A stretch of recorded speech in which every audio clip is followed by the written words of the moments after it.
Morning, everyone. I'm so glad that you're here today. We have a fun morning in store for you all, and I know how valuable your time is. So thank you so much for taking time out of your busy days with everything going on. We are so excited that you're here. We have lots of fun things in store today. One of the big things I'm really excited about is we have a special guest here from the ESD, Irina, who's going to talk to us about mass data upload and entry, which is one of those topics that we requested from last time. So please continue to send those topics our way. We love to support you in any way we can. And we also have a wonderful panel of special guests from OSPI, and we are going to introduce them here shortly. We're so excited. So thank you to all of you for being here on this winter morning.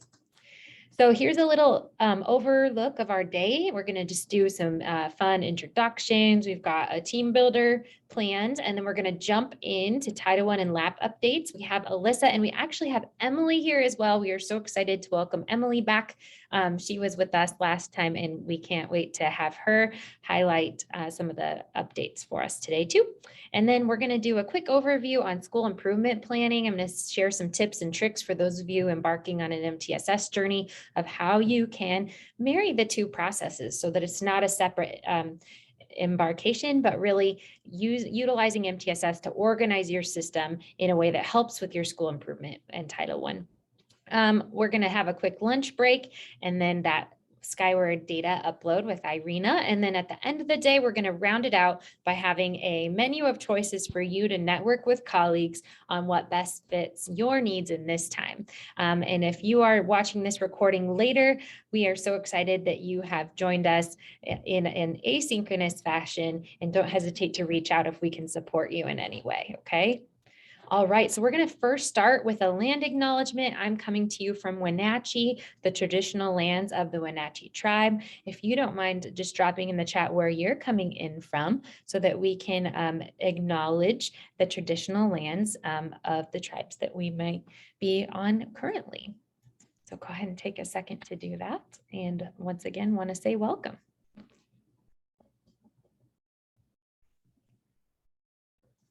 As you're doing that, oh, thank you, Michelle. Yes, Chehalis, Okanagan, awesome. Wilson Creek, welcome, Anna. It's good to see you. As you are continuing to do that, thank you so much. I just wanted to introduce myself again. If this is your first time joining us, welcome.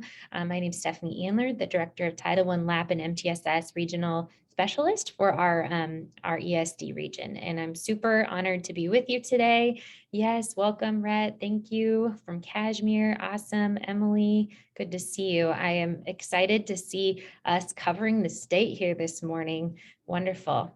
Cooley Dam. Thank you, Lindsay. Colville. Yes, awesome. So once again, welcome. All right, so we have embarked on a new chapter in our lives, 2022. And although we know this last few weeks have been challenging, I am super hopeful for the future and what 2022 has in store. So I would like for you just to be thinking about what's one thing you're most looking forward to this year. Could be personally, could be professionally. And what's a resolution that you hope to achieve in 2022? So as you're thinking about that, I'll share with you mine, and then we'll go ahead and put you in breakout rooms so you can network and get to know colleagues in other districts. But I would say that I am learning to embrace every day of the week. So not just looking forward to Fridays and the weekend, but literally enjoying and looking forward to the start of every day, and maybe doing something out of the ordinary and unique that I wouldn't normally do, like say ice skating on a weeknight or something like that, just to make it fun for the winter season. So that is definitely my resolution. And as you're thinking about it, what I'd like you to do is in your breakout rooms, just introduce yourself, what's your role, and then answer one or both of these questions. I'm going to give you some time so you have time to get to know one another, and hopefully you can meet some new colleagues and just have fun getting to know one another, maybe swap emails and have someone to collaborate with, okay? So I am going to go ahead and assign you to rooms, and I'm going to open those now, and happy collaborating.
All right, welcome back, everyone. We hope you had a great time meeting your colleagues and networking and sharing resolutions. I'd love to see some of those resolutions, whether it's your own or someone else that had a great idea in the chat. So if you don't mind, share what your favorite resolution was, whether it's yours or someone else's. You don't even have to say a name attached. I'd love to read them. As you do that, I'm going to stop sharing and I am going to pass it on to the most amazing Alyssa. Alyssa, take it away.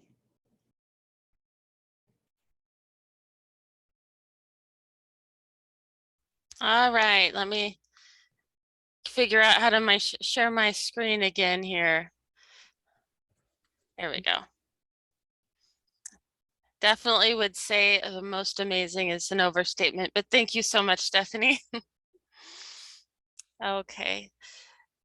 So I am a program supervisor with Title I at OSPI, and thank you for inviting Emily and I to join you today. I'll be covering some updates with the consolidated grant application and give you a peek at what that's going to look like, and talk about Title I Part A carryover. And then Emily will pick up with coordinating funds in a Title I school-wide, which kind of should feed into Stephanie's presentation on MTSS and school improvement planning, which will follow our portion. So for Title I, our focus in EGMS, which is the Education Grant Management System, and will eventually completely replace iGrants. Our focus is the consolidated grant application. And today I'm going to go over the comprehensive needs assessment, which is one of the pages in the consolidated grant application. And the link for updates on the entire system is here on this, on the link on this slide. But these are the programs that will be in the consolidated grant application. And so the workflow will be different from what you're used to. That'll probably be one of the main learning curves. The workflow, as well as, you know, navigating the new system. The information that you're gathering to complete the application will be similar to what you're used to. And so, you know how with CPR, you need to go through and respond to each of the programs, upload your documents and responses to each of the programs, and then upload all of that at once. And then all of us review the various programs and respond at one time. That will be similar in the consolidated grant application. So you will apply for SAS status for all of these funding sources through one process. And the grant application will be all of these programs together. And we've attempted to consolidate components of these to the extent that we could, but you will see one very large grant with pages from each of these programs. So you'll want to have that coordination and teamwork in your district. I know for some of you, you're one person that fills out all of these things. But you know, for others where you might have colleagues that you're coordinating with, you'll want to make sure that everybody is working together to complete their pages, and that you're able to submit the grant application in a timely manner and have all of the pages ready to go. And so I am going to navigate through one of the pages. We're going to use Elmira School District as our example.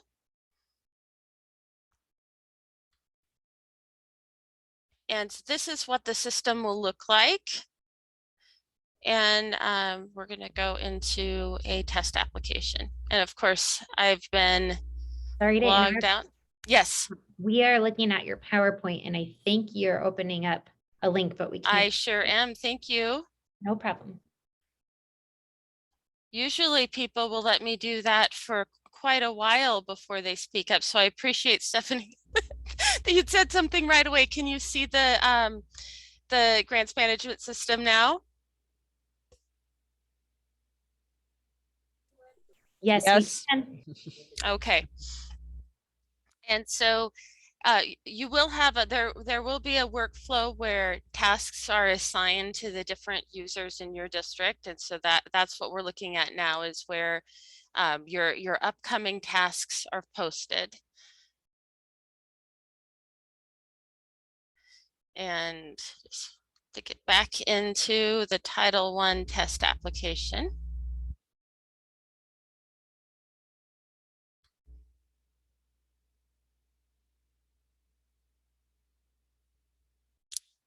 So this is kind of the shell of the grant application, and all of the grant pages are together here under Forms and Files. And we're going to take a look at the comprehensive needs assessment.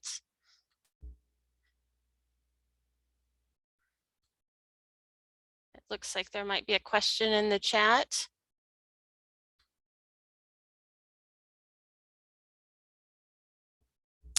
So the question is there some place that you can go to find out what exactly will be expected in the grant application?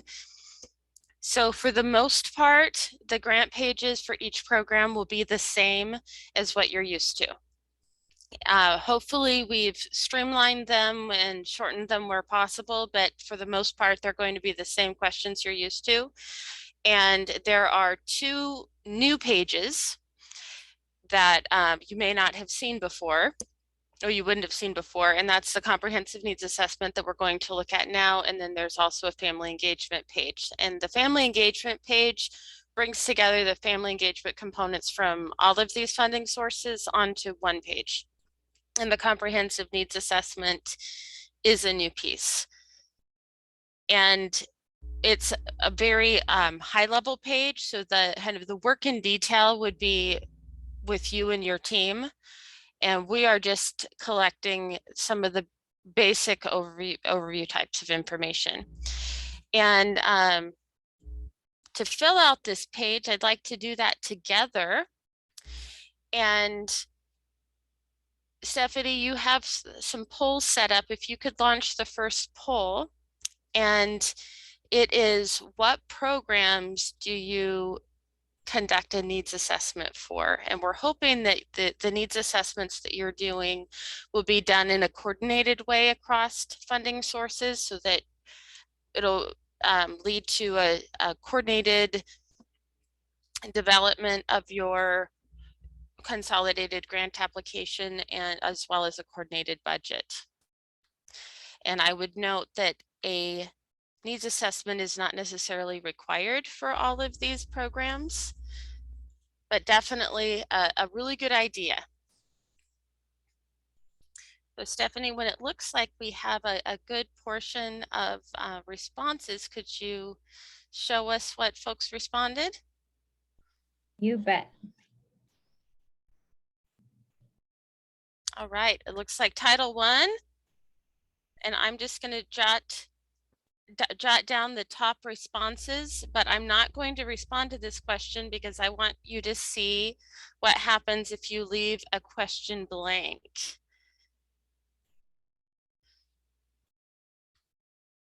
But Title I, Title II, and Title III definitely up there. And then the next question is, who do you include in your stakeholder process, in your needs assessment process? Who are the stakeholders?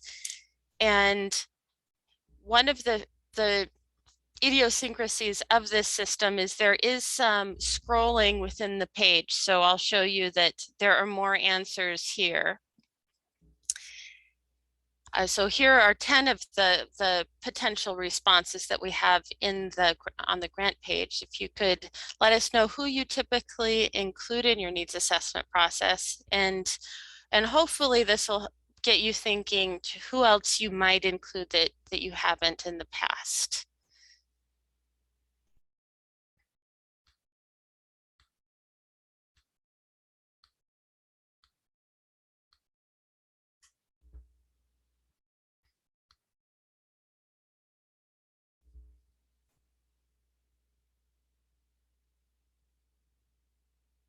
And this will be something you'll want to keep track of across your programs as you're conducting your needs assessment in the next few months, so that you've got that information ready to go when you complete your grant.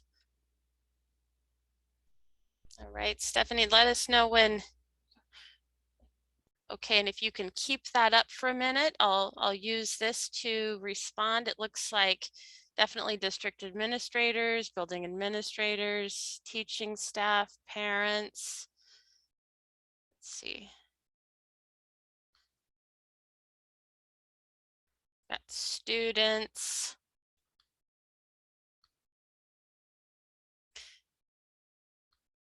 So it looks like this group works with a variety of stakeholders. And one thing you'll want to definitely keep in mind when you're using this system is that the save function is your friend. You want to use it often. The last time I demonstrated this page, I didn't hit save, so I showed everybody what happens when you don't do that. Of course, everything is erased and you have to start over again. And so after you save, you have to click edit to be able to continue working on the page. Okay, so the next piece is, what data do you consult when you're conducting your needs assessment? So Stephanie, if you could launch that poll.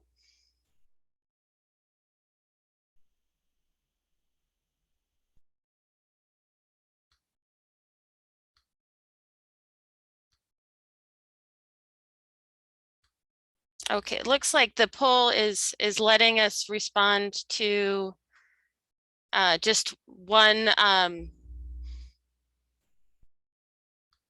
field at a time, and maybe well, there we go. Now we're seeing it.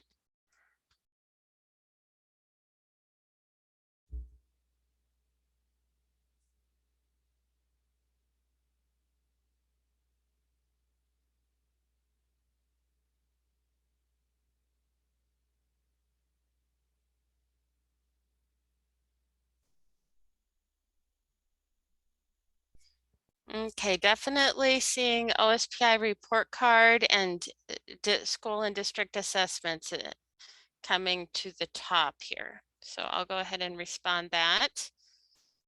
And or student surveys, school staff surveys.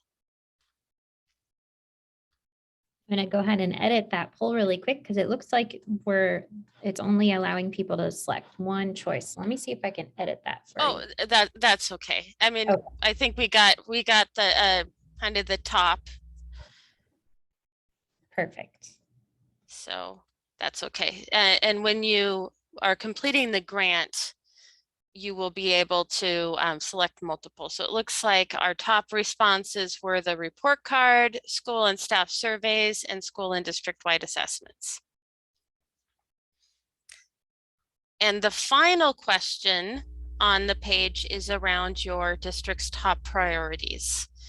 And so we know that you'll have multiple priorities, but what are your top 3 priorities that are really guiding the decisions that you're making with how to spend your federal funds that are within this consolidated grant application?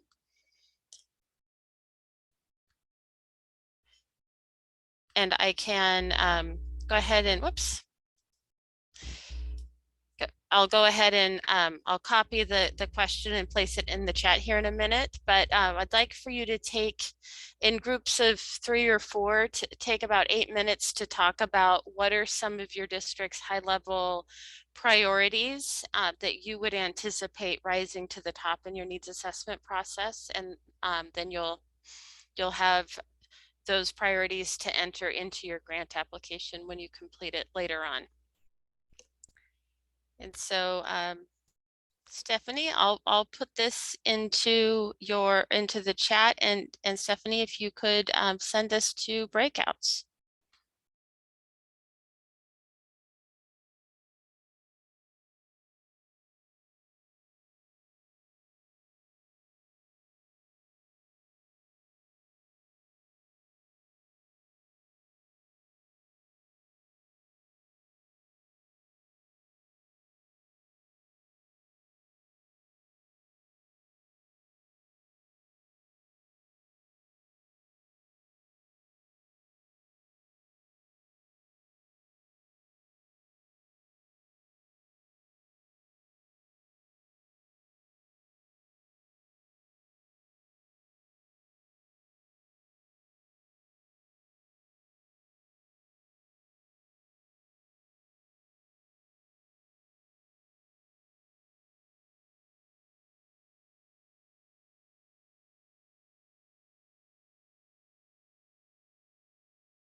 Stephanie,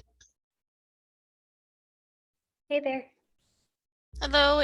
Well, folks, yeah, do we want to? Let's. I'm going to go ahead and close all the breakout rooms. Good.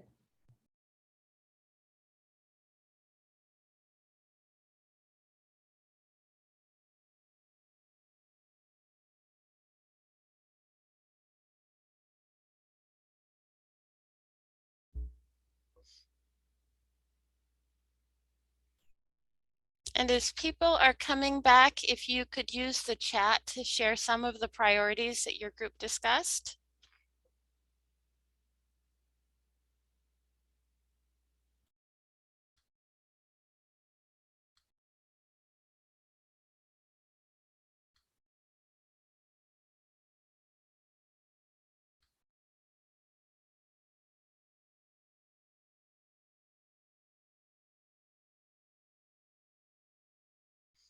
Okay, please enter into the chat. What are some of the district priorities that you discussed with your group?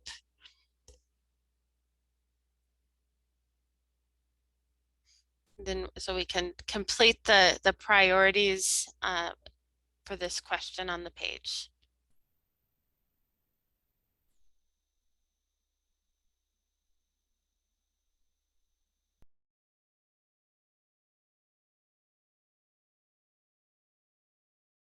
I'll give you just a minute to type in increased family engagement. Thank you very much, Jeremy.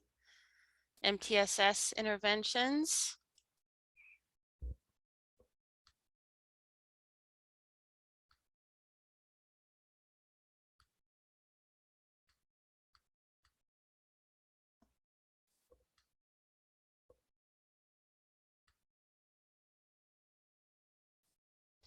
Continuing to develop multi-tiered systems of support. Thank you. Family engagement as well. MTSS and family engagement and quality summer programs. Thank you.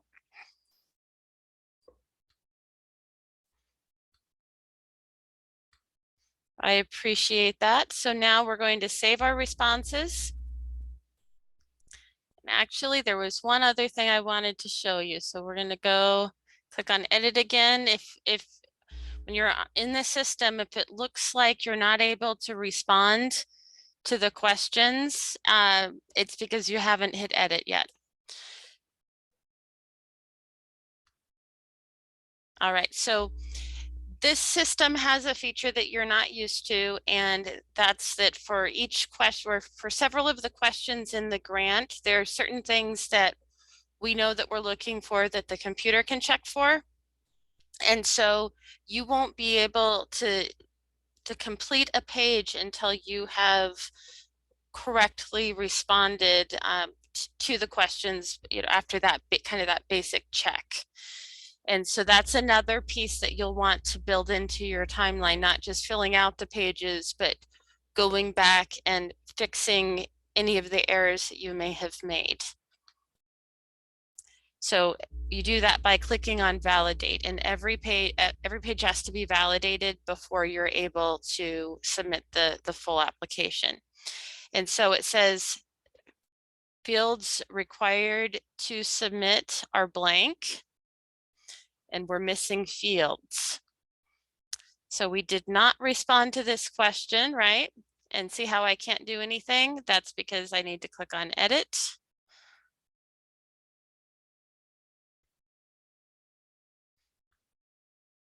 So we had said Title I, Title II, and Title III were our top areas. And then we clicked on other, but we didn't put a response in the description, and that's also required. So then we'll save it again. And the spinning government building is something you'll become used to. And we click on validate.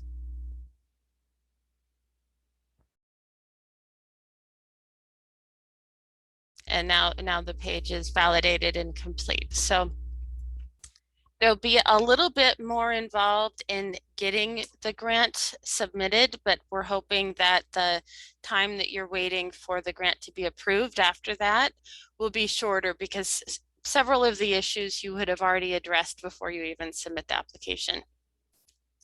So we're anticipating the system to go live in, I believe, May, and training for districts will be just in time. So it will probably be in April or sometime around the launch. And the link that was on the slide that you should have in your slide deck, which is right here, that's where we'll be posting any updates that we have in terms of training, as well as make sure that you're on the Title I listserv for government delivery, so you're getting any updates. Are there any questions about the consolidated grant application or the needs assessment?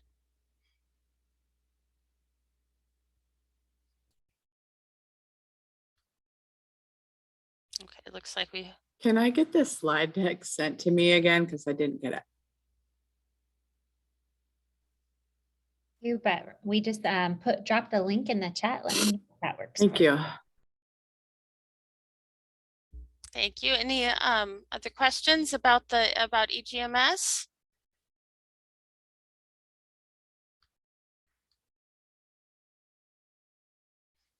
Okay, well, I will move on to talking about carryover.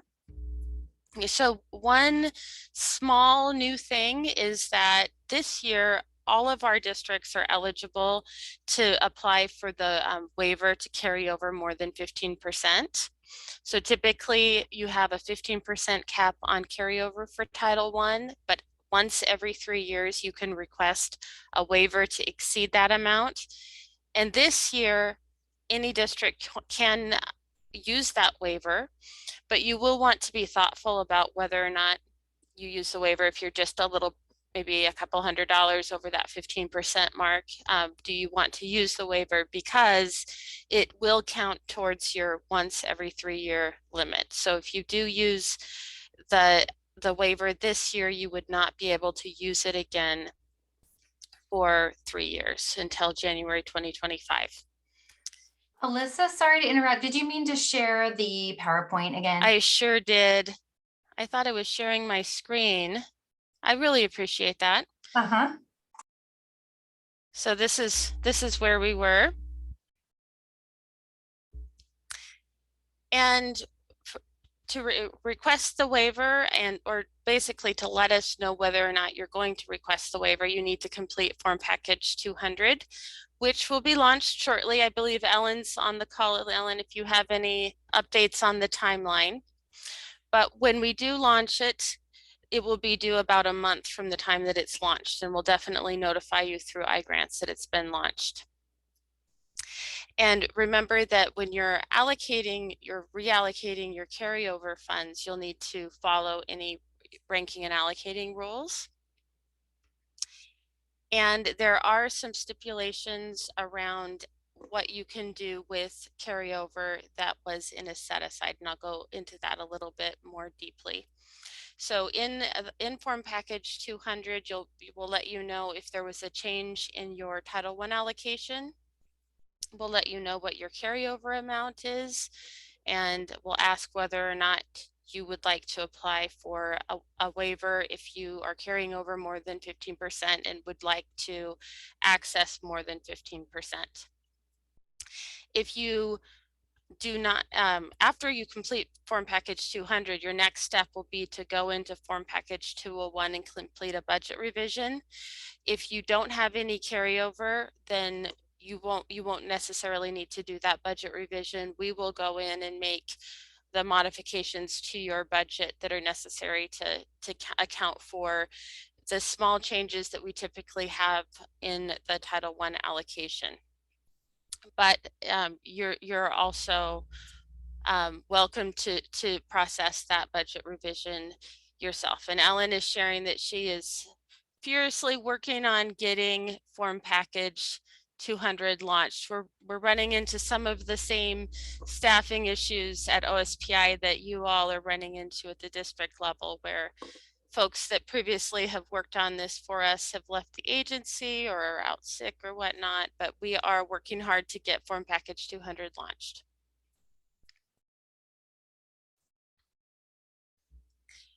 So there are certain, there's some differences in how you would handle carryover funds from set-asides.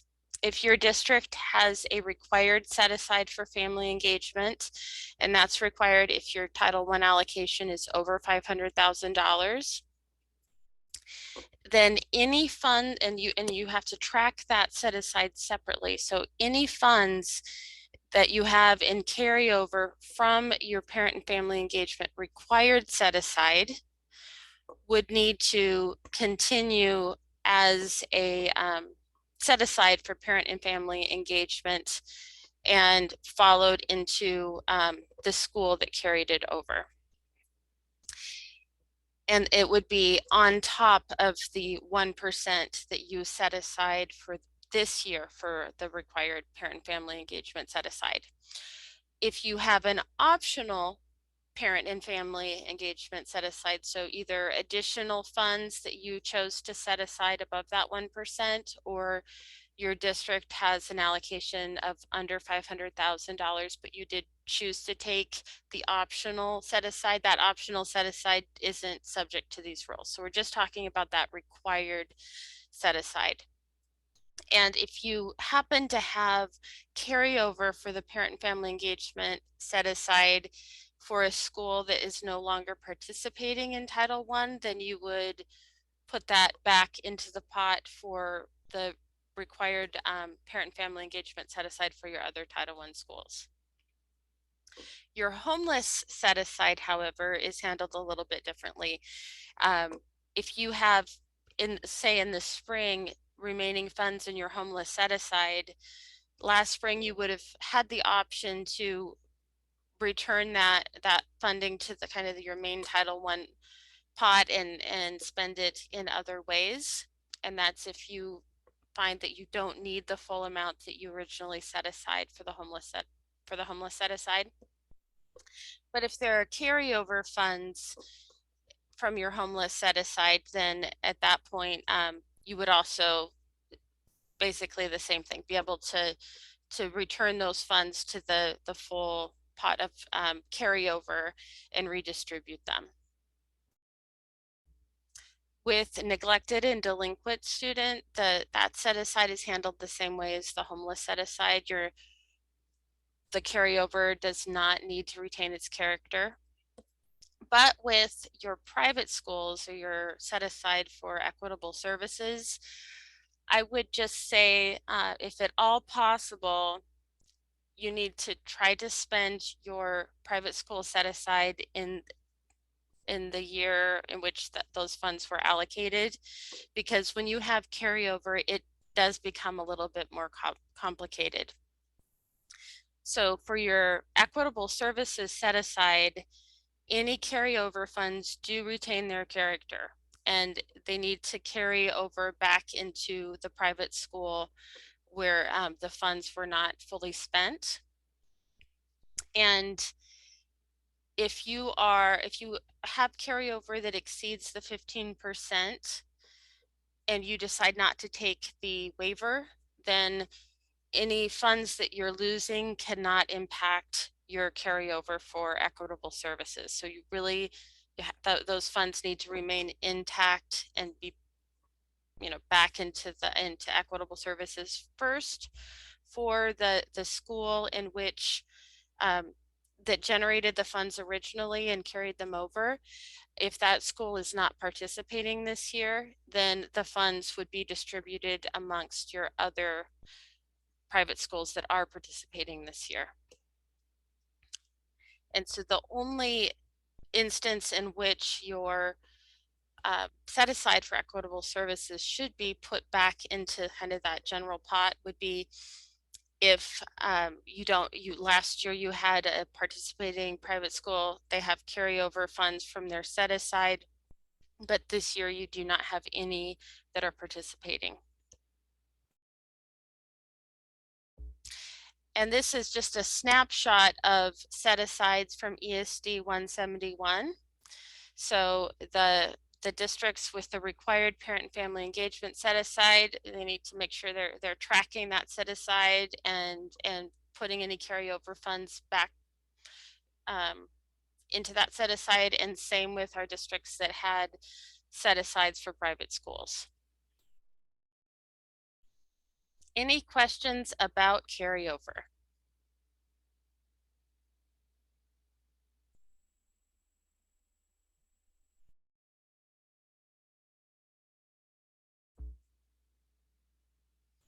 Okay, not seeing any. I'm going to go ahead and turn this over to Emily, and I will stop sharing. Emily, would you prefer to share, or would you like for Stephanie to share the PowerPoint for you? If Stephanie could share, that would be fantastic. Thank you. I would be happy to.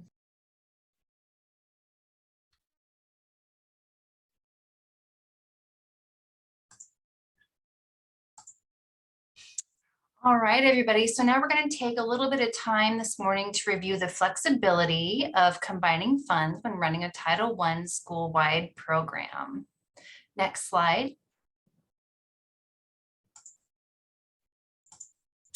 The intent of this flexibility is to provide a well-rounded education for every single student in a school-wide program. This does not have to follow particular students. Now, by well-rounded, we want to emphasize that this encompasses much more than just literacy or math. Writing, science, technology, foreign languages, civics, music, PE, any subject is determined by the state or district with the purpose of providing all students access to an enriched curriculum and educational experiences are allowed. Next slide.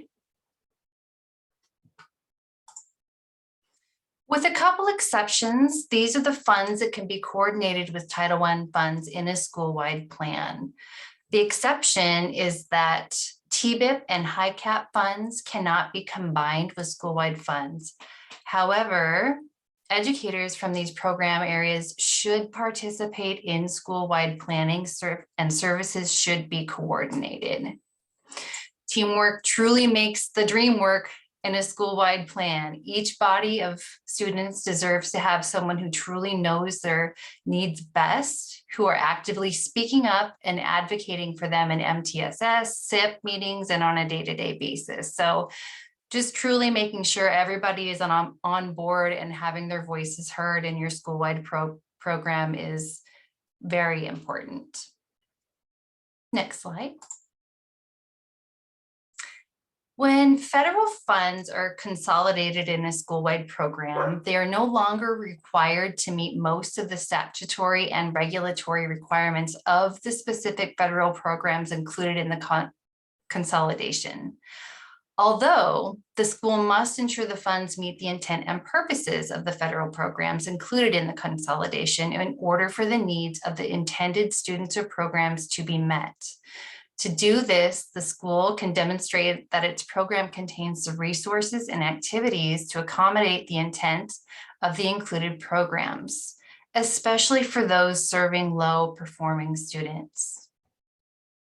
Next slide. The school-wide program has 4 components.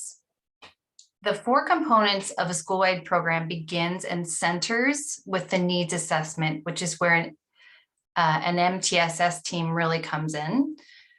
During the needs assessment, you collect and analyze student data, identify the strengths and weaknesses of the entire program, and you include outcomes and documents illustrating the use of data to reach set outcomes. All learners should benefit, but an emphasis on strategies addressing struggling learners' path towards meeting state standards is an overarching goal. So your needs assessment is the meat of all of these components. Number 2, reform strategies. ESSA now has a focus on a well-rounded education, not just services supporting students in literacy or math. So school-wide programs should focus on supporting all students within the school. The strategies or the actions the school will be implementing to provide opportunities and address the learning needs of all students in the school, particularly the needs of the lowest achieving students. Number 3 are your activities to ensure mastery. This is how you're going to support your plan, how you're going to help these most at-risk students. This MTSS conversations and meetings really help with this. So we're thinking about professional development, curriculum, coaching, etc. And number 4 are the coordination and integration. And we're going to go into this a little deeper in our next slide. A school operating a Title I school-wide program has the flexibility to consolidate funds from Title I Part A with other federal funds, as well as with state, local, and other federal programs that they will combine under the plan. Consolidating funds in a school-wide program means that a school treats the funds it is consolidating as if they are a single pool of funds. In other words, the funds from the contributing programs in the school lose their individual identities, and the school has one flexible pool of funds. The school may use these funds to support any activity the school-wide program needs. By consolidating funds in a school-wide program, a school may more effectively design and implement a comprehensive plan to upgrade the entire educational program in the school. And now, as Stephanie will be speaking about soon during her session, the 4 components of a school-wide program begins with a strong and devoted MTSS team who works together on the school's needs assessment. Everything that comes after the needs assessment is meant to support and provide for the learning needs of the school students. Coordination and integration pays for components 2 and 3. Schools start with designing the system, and then the funding is there to pay for the implementation of that system and not vice versa. Next slide. All righty. When a school is implementing a school-wide program, it means every student can be served with Title I funds and every teacher is a Title I teacher. Title I activities and funding do not need to fall on only one or a few shoulders, nor should funding only go to support intervention in reading or math. All programs, teachers, and students are qualified recipients as long as the school can demonstrate the need to direct funds toward it. Next slide. Listed here are some of the initiatives school-wide programs can support. We've got MTSS, professional learning, grade level literacy rates, parent and family engagement, 9th graders on track, and on and on. So this is going to lead us into our next activity. We'd like to give you guys an opportunity to discuss the initiatives your schools are supporting with school-wide funds or targeted assistance. We're going to give you 6 minutes in breakout rooms with your colleagues and ask that you share some of what you and when you're done, we're going to ask that you share some of what you discussed in the chat so we can learn from each other. So what you're doing is you are talking about what initiatives your schools are supporting with school-wide funds or targeted assistance. And Stephanie, if you could pull us into our breakout rooms. You bet, they're open now. Thank you.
All right, everybody. Thanks so much for your chatting. If you guys could just add to the chat a little bit about what you discussed, what initiatives you guys are going after with your school-wide funds. I see Alyssa popped attendance, PBIS, and 9th grade on track into the chat.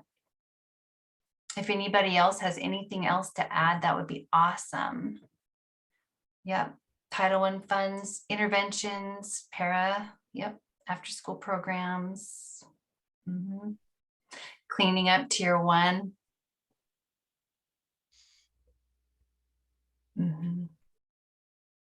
Lots of interventions, of course, very important. And Emily, if while people are doing that, if I can ask the whole group, anyone that might want to unmute and chime in, if we have anyone else that's focusing on attendance as one of the primary goals of their Title I school-wide, particularly at the secondary level. We would love to hear some ideas. But we had a district with that focus and is in search of some ideas from peers.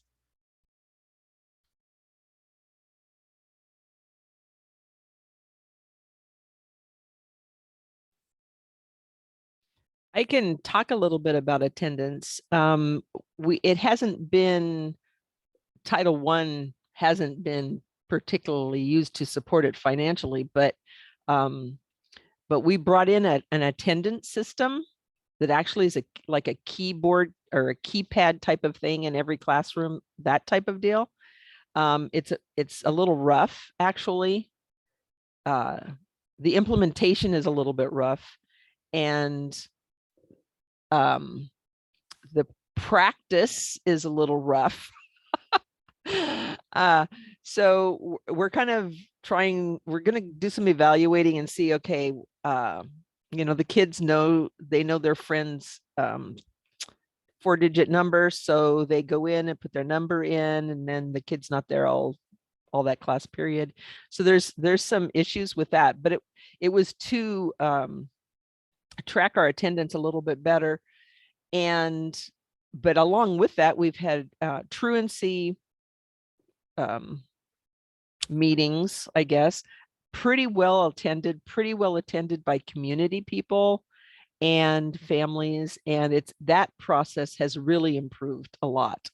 So we're doing quite a few different things, really tightening down on kids in the hallway, kids with a hall pass, along with our behavior plans. It's really a cohesive system. So some parts of it are doing pretty well, and some parts of it are not doing as well as we'd hoped. So, but that's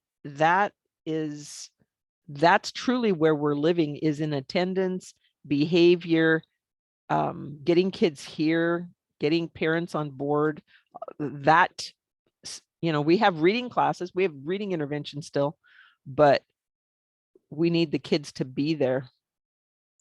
Yeah, and I think attendance is that it goes in with that overarching parent-family engagement, relationships, behavior, that all goes hand in hand. And taking Yes. that multi-pronged approach is essential. And I hope it starts picking up for you, because it sounds like you guys are doing a lot of good work with that. I think it will, because there's a lot of people at the table. So they're pretty committed. That's great. All right. Anybody else have anything that they'd like to add before we move along?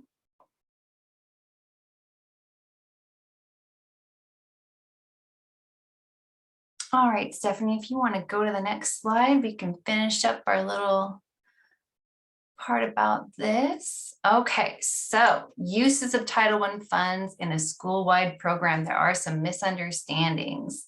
So the overall reason to upgrade the entire educational program in a school is to improve the achievement of the lowest achieving students. That is true. And this is consistent with the purpose of Title I. However, you can be serving everyone in this school, not just the lowest achieving students. And a saying that comes to mind for this, for me, is a rising tide raises all the boats in the marina. And I love a mental visual. So that it supports that idea that if we're making it better for everyone, we're also going to reach those students who really need it. Okay, next slide. All righty. While schools and districts have flexibility using Title I funds in a targeted assistance school and school-wide program, consolidation funds provides additional options and flexibility. A couple things to note about the advantages of consolidating funds in a school-wide program is that you have flexibility, and it helps schools allocate all available resources effectively and efficiently.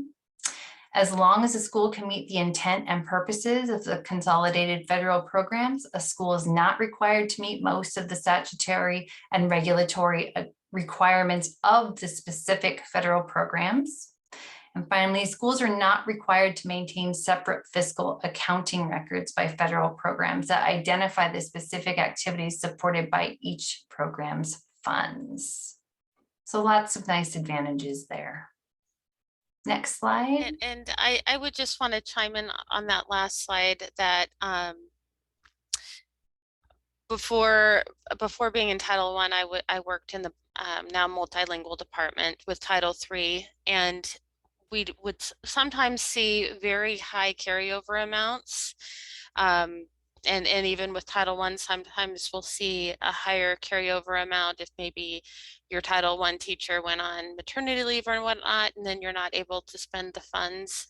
That coordination of funding within your school-wide programs does make it more streamlined, and it helps get the funding out there to meet the needs of your students. And so that, I would say, is another benefit. It's just that the ease of accessing the funds, and having, if the funds don't rely on the, they're not going directly always to the salary of one particular person, but are helping you implement the system in your school, then you won't have those issues with high carryover amounts. Mhm. Thank you, Alyssa. All right. Next slide. Thank you. That was it for us. If you guys come up with any questions, you can always email us, or you can pop them into the chat. We do have some office hours coming up in February on the 1st from 8:30 to 9:30 if you'd like to join us then. And again on February 3rd from 2 to 3.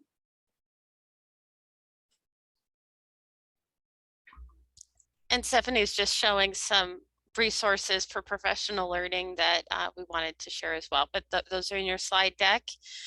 And we now have a page on the Title I site where all of our prior government deliveries, or our most recent government deliveries, are posted. So if you might have missed that email, then you have a one link where you can find all those prior Gov deliveries, and I'll go ahead and pop that link in the chat. But make sure that you're on the distribution list for Gov delivery, so you get all the updates from us. All right.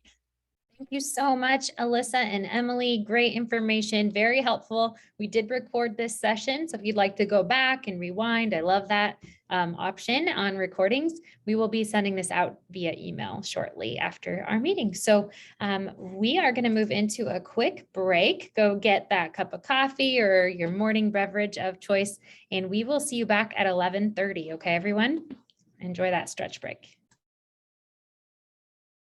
Put that there for a few reasons. First of all, a snowflake, everyone's unique and different. Really cool fact. And the other thing about snow, as you know, is you can pack it. And there's something called a snowball effect, where in system planning, if you will, you start small with the ball, but as you gain momentum and the ball gets bigger, it begins rolling faster and faster, and it pulls more individuals into the system. We think about students being snowflakes, with each one being different and unique, serving all of our students in a system with a snowball effect is really what we're trying to do with MTSS, because it doesn't happen overnight.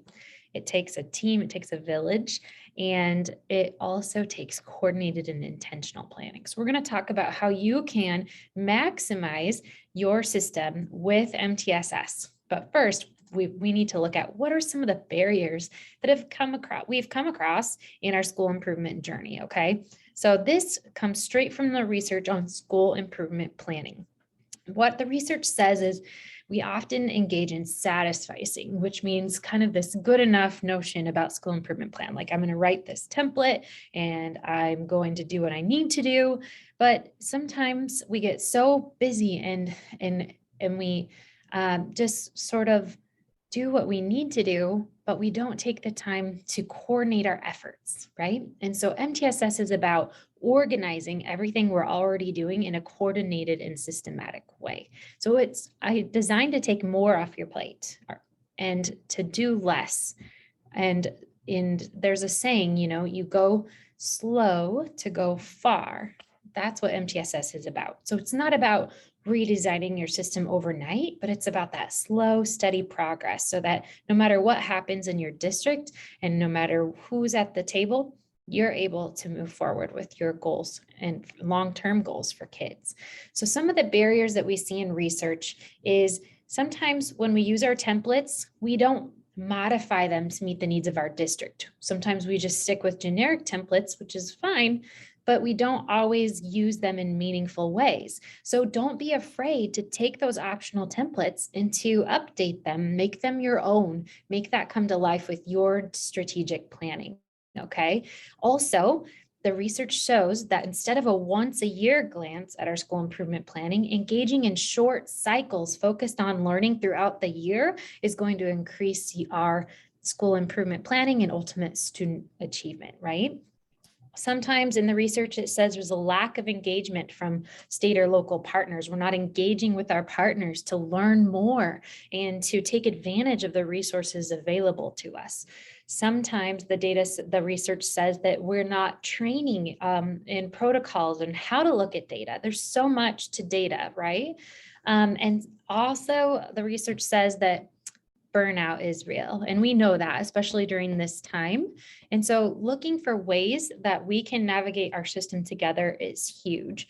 Also, sometimes there's complexities in the decision-making process. So I'm going to talk to you about how do you have a coordinated decision-making process so that we don't have to worry about some of these barriers getting in the way. And then making sure that we have high quality goals, which includes a proper root cause analysis. For those of you with us last time, Don Williamson shared with us some tips and tricks and root cause analysis tricks to write high quality goals. So if you haven't got a chance to watch that recording, I'd highly recommend it. And I stole some of Don's slides just as a recap for today. And then sometimes we have a heavy top-down influence, the research says, for school improvement planning. So we need to make sure that while we want coordinated efforts across the district aligning to strategic goals, that we also think about how do we contextualize our plans based on each site's individual needs and unique age structures and groups represented there. So that's what the research says about some of the barriers to school improvement planning. But what I love is it also has tips and tricks for how to overcome those barriers, okay? So number one, provide leadership training on these short cycles. In improvement science, we call them plan, do, study, act cycles.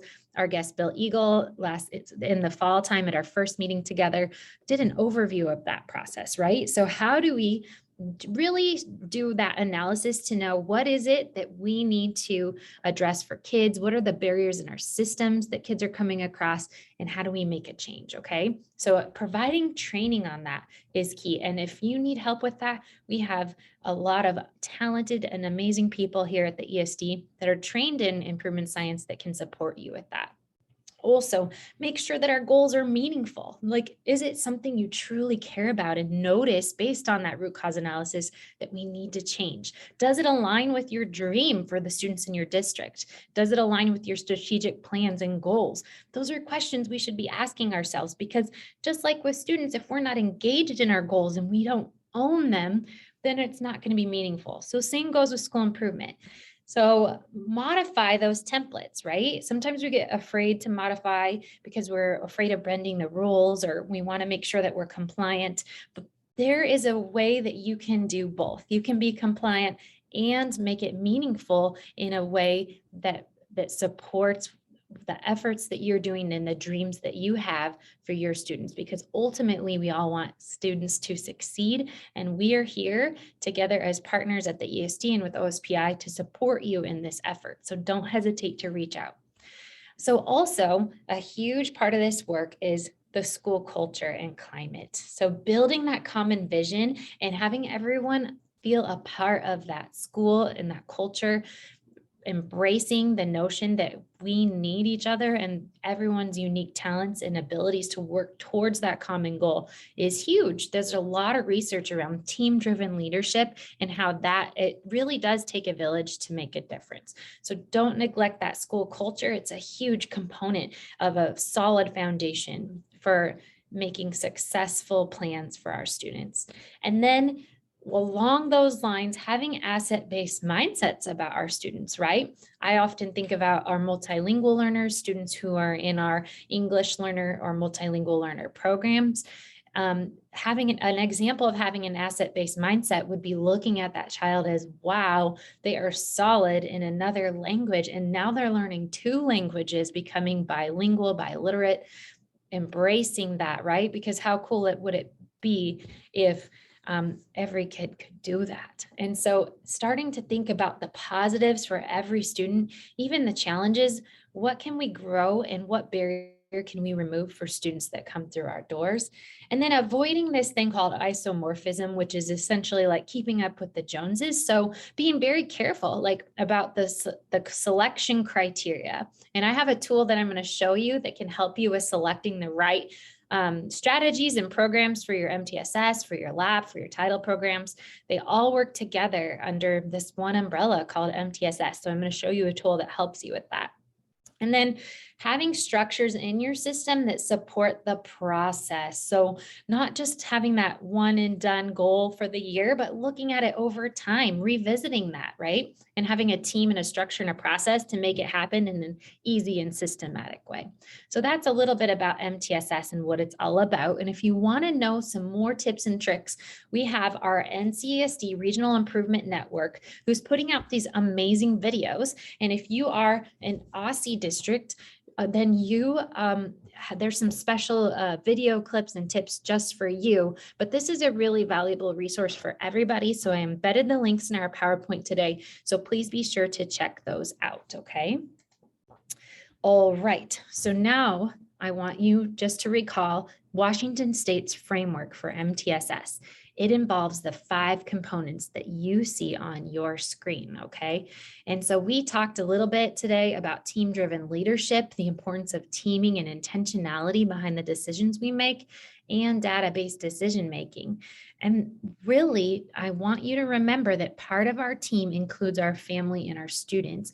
Who knows better what barriers they're facing than our students that are facing them? So asking them, just like in the business world, how they ask their consumers what it is that can make their product better, we should be interviewing and talking to kids and elevating and highlighting their voices, especially those that our system is not serving well according to the data, right? And so whatever your data is showing, whatever unique needs our students have, talking with them so that we can meet them is a huge part of that. And then carefully selecting evidence-based practices that are truly evidence-based. So a lot of programs and curriculums say, hey, we are research-based, but that's different than evidence-based. Evidence-based means it's embedded in research, but it's also been applied in schools and proven to be effective. There's a lot of resources out there that can help you do that. And I want you to just remember that. There is a really cool website from the Department of Education that's called the What Works Clearinghouse. I'm going to put that in the chat for you. It's a really good website that can help you vet the strategies that you're selecting in your schools. So just wanted to share that really good resource with you as you are looking. So once again, this is the definition of an evidence-based practice. So at least 2 high-quality studies should have been conducted at different institutions that are not affiliated with the curriculum, okay? We know that there's a vested interest in selling curriculum, so we want to look at where was that research study done? Was it effective and was it applied in schools, okay? So this website that I shared, What Works Clearinghouse, does a thorough job of researching programs and what it is that makes it effective in schools. And so I'd highly encourage you to check that website out if you're trying to make any decisions about curriculum or new strategies or programs to implement, okay? All right. Don't forget the team. We talked a little bit about this, but having leadership teams and that training and coordination to monitor our school improvement process is huge. We know that empowering others and having teams and with that collective efficacy, according to Hattie's research, has a 1.57 effect size. That's huge because 0.4 is 1 year's worth of growth in schools. Awesome. Thank you, Emily. Yeah, it was that website was her go-to as a lead interventionist and title lead in her district. Thank you, Emily, for sharing. It is an awesome website. So we talked a little bit about what the research says with short cycles. This is an example that we showed you last fall, just as a reminder, this process of what are we trying to accomplish together? What is our goal as a team? Does it align with our district mission and vision? How will we know that we've made a change, that we've seen improvement, and what change can we make that will result in that? So I make a plan, right? Our data, our needs assessment that Emily was talking about is showing that we need to support our multilingual learners. So I make a plan. Maybe the data is showing we need to focus on oral language. So I'm going to make a plan, a prediction. If I implement this strategy, what do I predict will happen? How will I know that kids are successful? Okay, then I'm going to implement the plan. I'm going to do it, and I'm going to see if it works. I'm going to study it. What's happening? Did it work? Did it not? Either way, we're learning great information to help kids. Don't forget to talk to kids in the process, right? And then whatever I find out, I'm going to act upon it.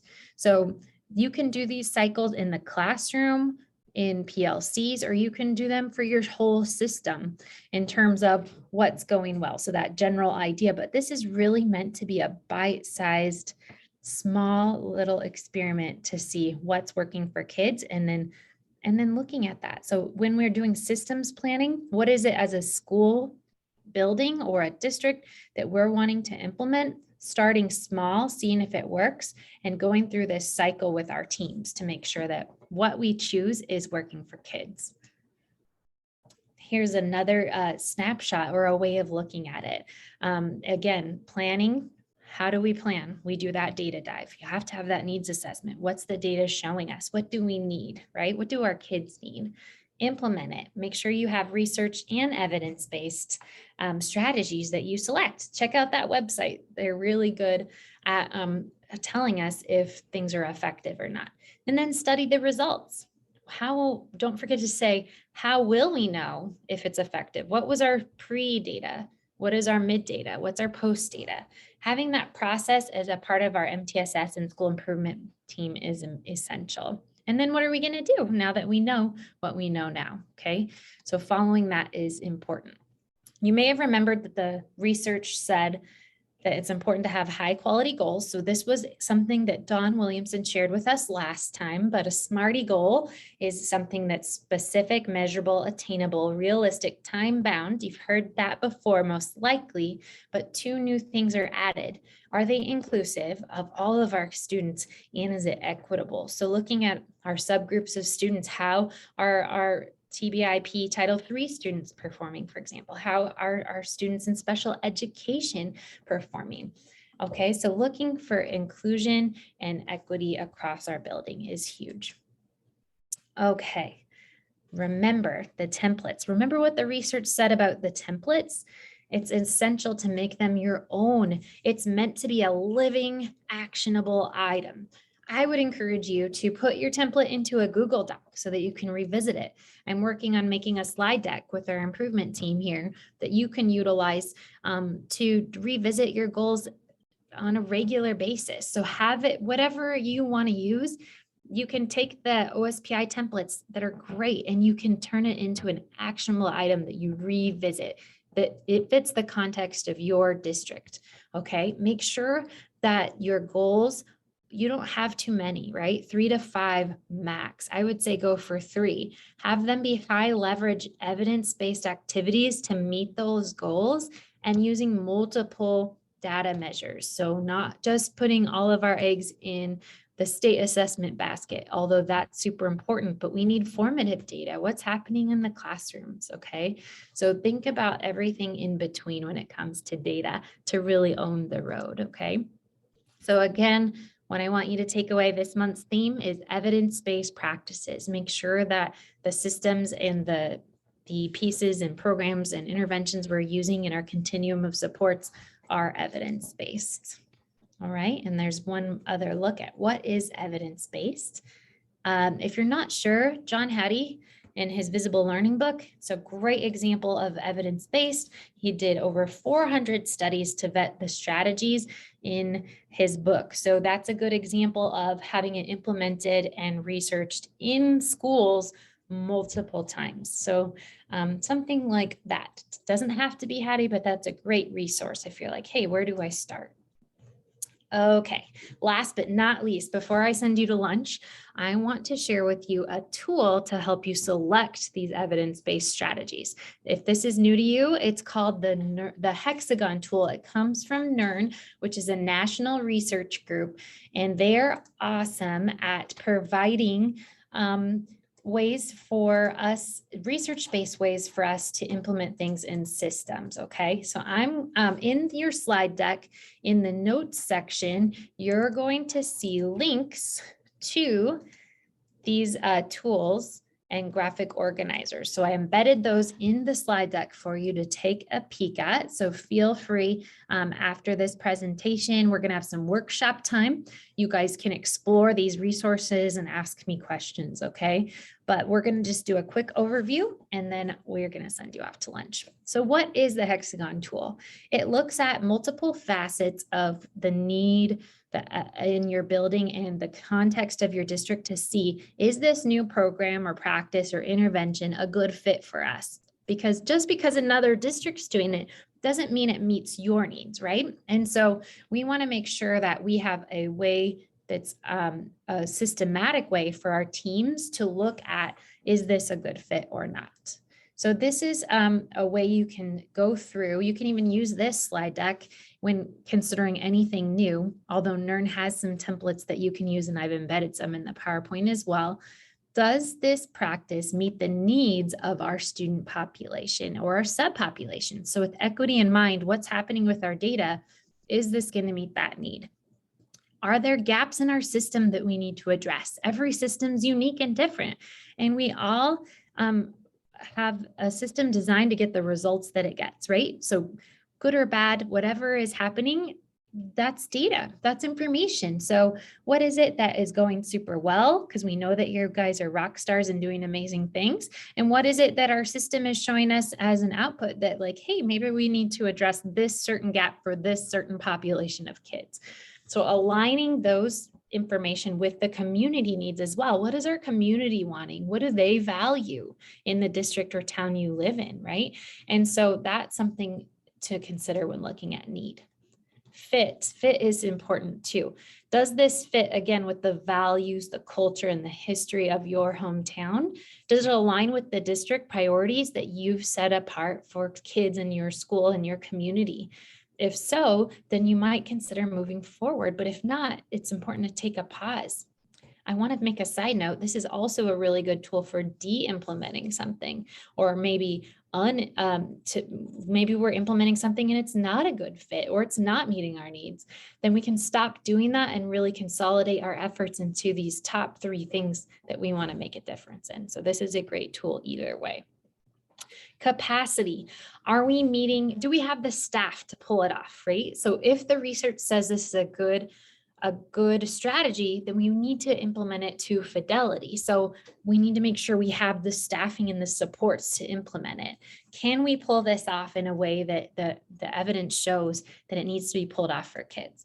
And can we ensure the alignment with everything else going on? Sometimes we just focus on so many things, especially in smaller rural districts, right? We have so many hats. And I know I worked in a smaller, medium-sized district wearing multiple hats. And so how do we align these things? How do we sort of kill multiple birds with one stone, so to speak? And that's what we want to do. We can use MTSS to meet Title I and LAP requirements and that school improvement process. So that's what we want to do with our MTSS, but also with our school initiatives. Here's evidence. Okay, what evidence or outcomes and in what conditions are we looking for? So even if it's a good fit, we have the capacity, we need to know what it is that defines success for us and for our students. What was the problem we were originally trying to solve? What is that SMARTY goal that we're focusing on? So providing the data to support that as evidence. You might notice the word fidelity on here, okay? that essentially is referring in this context to if we agreed to implement whatever strategy, we need to know to what extent did we actually implement it, right? Because if we implemented it 50% of the way and it's not working, that tells us information. Or if we implemented it 90% of the way and it's not working, that also gives us information. So whatever it is, right? Maybe we're knocking it out of the park and we also notice our fidelity is really high. That's a good indicator that it's a really good strategy working for us and that we should continue doing it. So no matter what in this process, we're getting data that helps our school improvement plan. Usability. So having a well-defined purpose, again, what is that SMART-EAL? What are we trying to do? Is there someone in our district doing it really well? If I'm a small rural district, it might be a grade level or a classroom. If I'm a bigger, larger district, it might be a school site. Who's doing this really well? Maybe I start small and I want some people to implement it to see if it works before we expand, which I highly recommend you do. Then what's happening in those mature sites that have had the experience? What we mean by mature is they've been doing it for a while. Okay, what are we observing? And then what adaptations do we need to make? So maybe we have a plan for the district of what we want to see in a graduate. What does that look like at the elementary preschool level? What does that look like at middle, junior high? And what does that look like at high school? We got to contextualize it to the age and the buildings. Okay, every building can have a unique culture. And last but not least is supports. Do we have assistance? Do I have support at my ESD or at my state or in my stakeholders, with my parent groups? What supports do we need? What external resources do I need to go out and get? Maybe I need to get a grant, apply for a grant for whatever it is. And also making sure that it's impacting students equitably when we're looking at race. So not forgetting that equity component is huge. For example, if we're assessing kids in a language that's not their first language, we need to take a pause and say, okay, what is it we're assessing? Are we assessing the English language or are we assessing this content area? And taking a look at our assessment practices to make sure that we're getting the right data for our students. There are multiple of tools that can help you evaluate your Tier 1 practices. So at the workshop time today, I'm going to allow you some time to just explore some of those tools, and I'll be here to help you answer questions. But one of those tools is a graphic organizer where you can list all of your supports happening and then take a look at what do I need to consolidate? What is it that is going well? Do we have that outcome data? Do we know what's qualifying success? So this is a great tool to walk through with your leadership teams. I highly recommend that your MTSS team is your leadership team at your school buildings because we are doing the same work. It should be aligned. And MTSS is just a vehicle to get our school leadership teams to where we want them to go. Don't forget that when you go through this process, it's totally normal and okay to have gaps. That's actually a celebration because now we know what it is to focus our efforts on. So think of this more of a roadmap rather than an assessment, okay? This is a roadmap to tell us where is it we need to go next. And this is a look at what that tool looks like, which I'll give you time to explore later today. All right, last but not least, that study part of the PDSA cycle, the data, remember using multiple metrics. So not just one assessment, not just the state assessment. How will we know formatively that it's having an impact? What data am I going to review? Recommended to review every 3 to 6 weeks. We're probably doing that already in our PLCs. Let's make it a habit of looking at our system data to see if it's working. I would say at least 3 times a year. And then can we take action on what we're seeing? Can we do it in the moment, not waiting till next year, right? But are there small changes and tweaks that we're finding out right now that could make a big difference? That's important. Timely changes is huge. And don't be afraid to think outside of the box when looking at that data. It could be a conversation, it could be qualitative data, talking with our parents and our students, and maybe partnering with our migrant parent advisory councils, for example. Thinking outside of what we've traditionally done to meet the needs of kids is awesome. And don't forget to dream big. All right.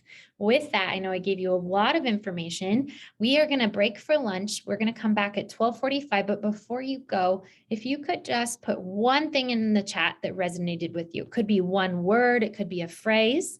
I'm going to play some music and I'm going to wish you a good lunch. And if you could just put that one thing in the chat that resonated with you today about school improvement process, and I will see you back here soon. Thank you, everyone.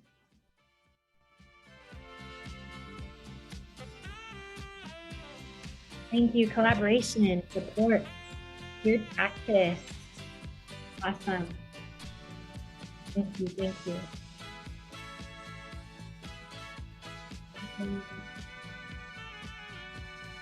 Yes. Root cause analysis. Yes. Make sure.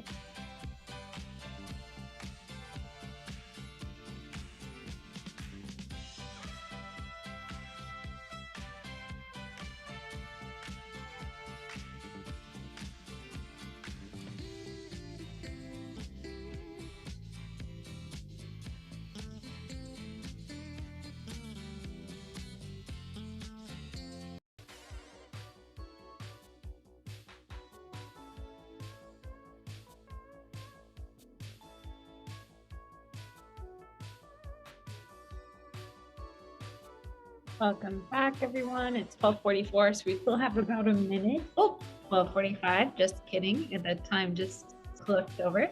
So I'm going to go ahead and turn down our 80s music and introduce our next guest. We are so honored to have Irina with us today. She is an amazing part of our NCESD family.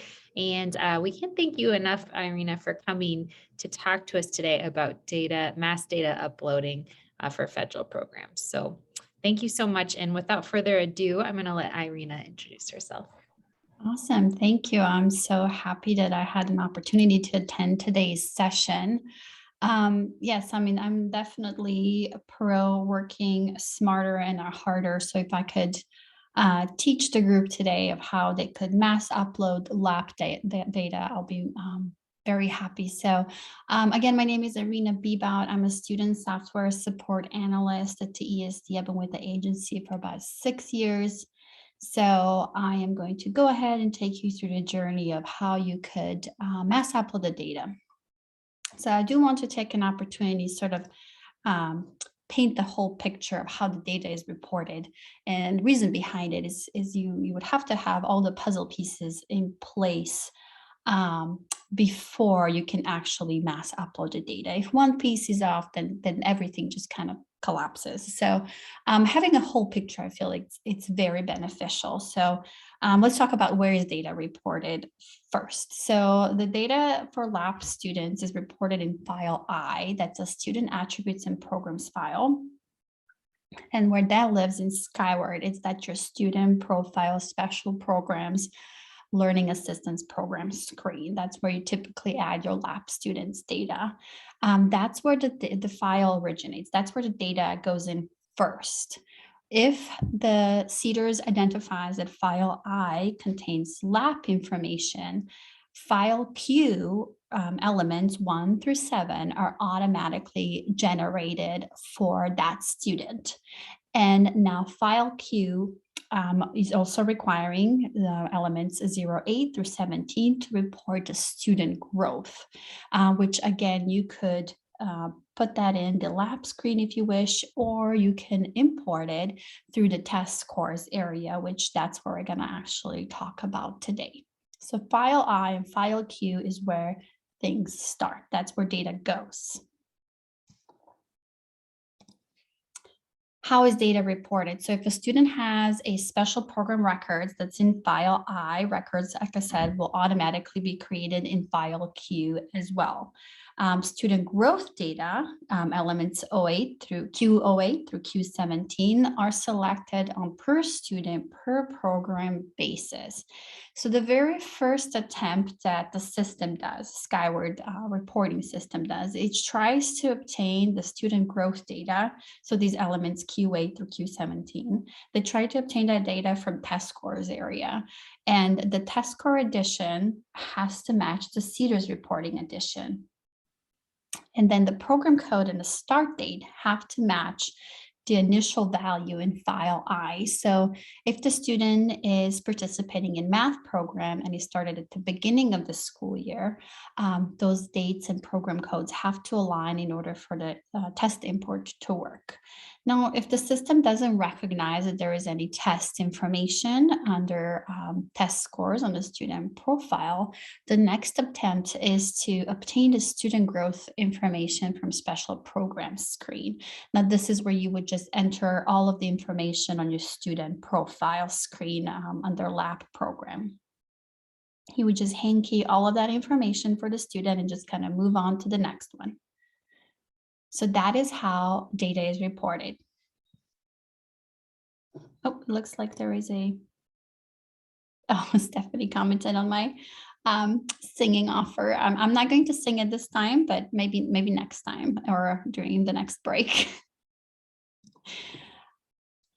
Okay, so let's see how what I have next. So on the next screen, this is a screen that you're very familiar with, right? This is your learning assistance program screen on a student profile. So this red area, so this kind of a red area, I guess. Those are the elements that are reported in both file I and file Q. Those are elements Q01 through Q07. That's your student's name, that's your entity, that's your start date, that's your program code. As soon as you enter learning assistance program, those elements are automatically created in both of those files. Now, what you do next with this learning assistance program is completely up to you. But today, again, we're talking about mass importing this information. Now, if you're going to do it one element at a time, you can do it on the same screen, and the elements that are surrounded with the green border are the ones that are reported in file Q and file Q only. So you see this identification assessment, that's your element Q08. Then you have your student growth, which is Q09 through Q14 and Q17, and the intervention, which is only elements Q15 and Q16. Now that's if you were doing, again, just one by one, and you're probably very familiar with the screen if you have done that in the past. Now, to start mass importing lab information, students have to have that initial lab record. So they need to have the start date and they need to have an identified program code. Some districts do that on student by student basis. If there is an opportunity, you could run a utility to mass add special programs at the beginning of the year where you can assign specific lab fields for your students. Now, in the student ranges, over here on the left-hand side is where you can identify that range of students, whether it's a specific grade level or range of grade levels. If you have just a list of names, you can select to run this utility by individual, and then you can handpick these students and who they are. You can just check the boxes next to their name. Or if you have a processing list that you're maintaining, you could run it by processing list. And the programs to add is where you would select learning assistance program. And then common values to assign, start date would be the one you would add at the beginning of the school year. And then other additional lab fields you would enter down below. You would select the lab field button and identify what fields you want to add. Now you could assign a lot more, but if your students are rather different, then you probably just want to have those initial records such as start date, entity, and a program code mass assigned. You could do that at the beginning of the school year. You can even do it later on if you want to. At the end of the school year, you do have to mass end your special programs. So you can run this utility right underneath this utility under student setup utilities. There's mass end special programs where you can mass end your LAP programs. And at the time, you're just giving it an exit date and an end comment. That's all you're going to do. So there is really not an opportunity to record student growth or intervention on that screen. Now, also, if ESD is helping you with your year ends and you request us to run this year end utility, then we'll be more than happy to assist you. If not, you can always give us a call and just ask for assistance so we can do a quick Zoom and help you run these utilities, either at the beginning of the school year or at the end.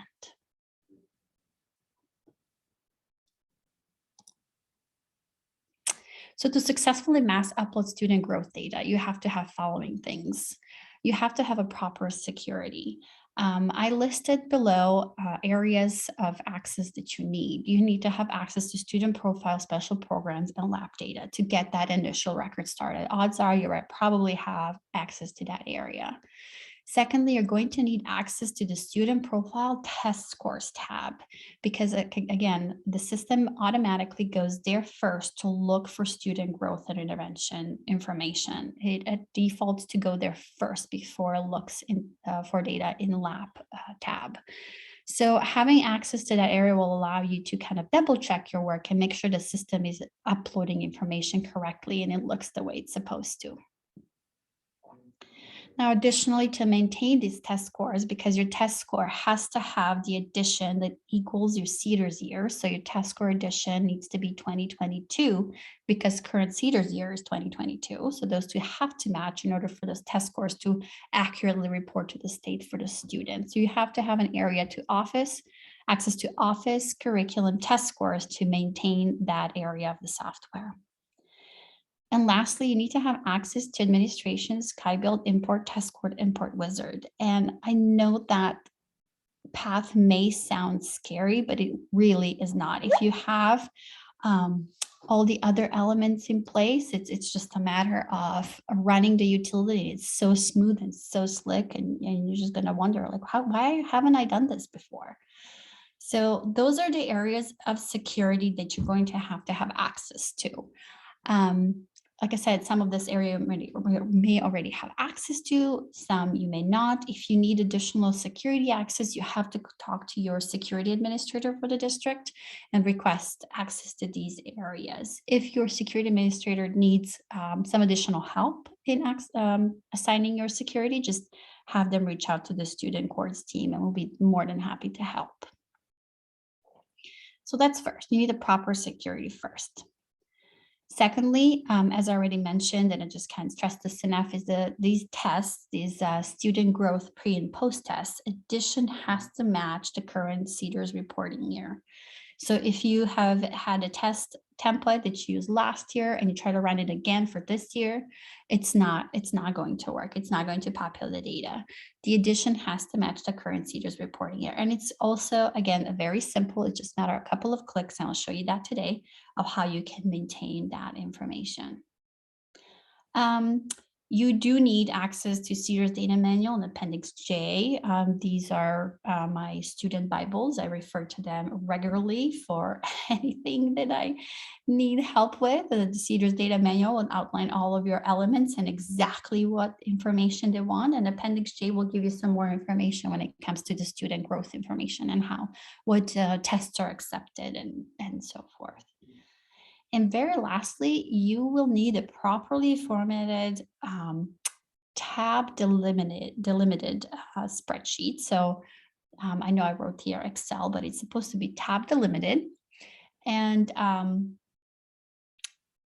after you have the tab delimited Excel spreadsheet, you can go ahead and just run the test score import wizard and information just populates right away. So without any problems. The biggest issue that I've seen in the past is again, addition not matching the CEDARS reporting year, and then the Excel spreadsheet is not maintained throughout the year and it's not formatted correctly, which then causes issues down the road. So again, it may sound a little intimidating, but it's really super smooth and super slick, and I'll take you through the entire process today so you can see how quickly we can take care of that. So before I move forward and dive into the software, are there any questions?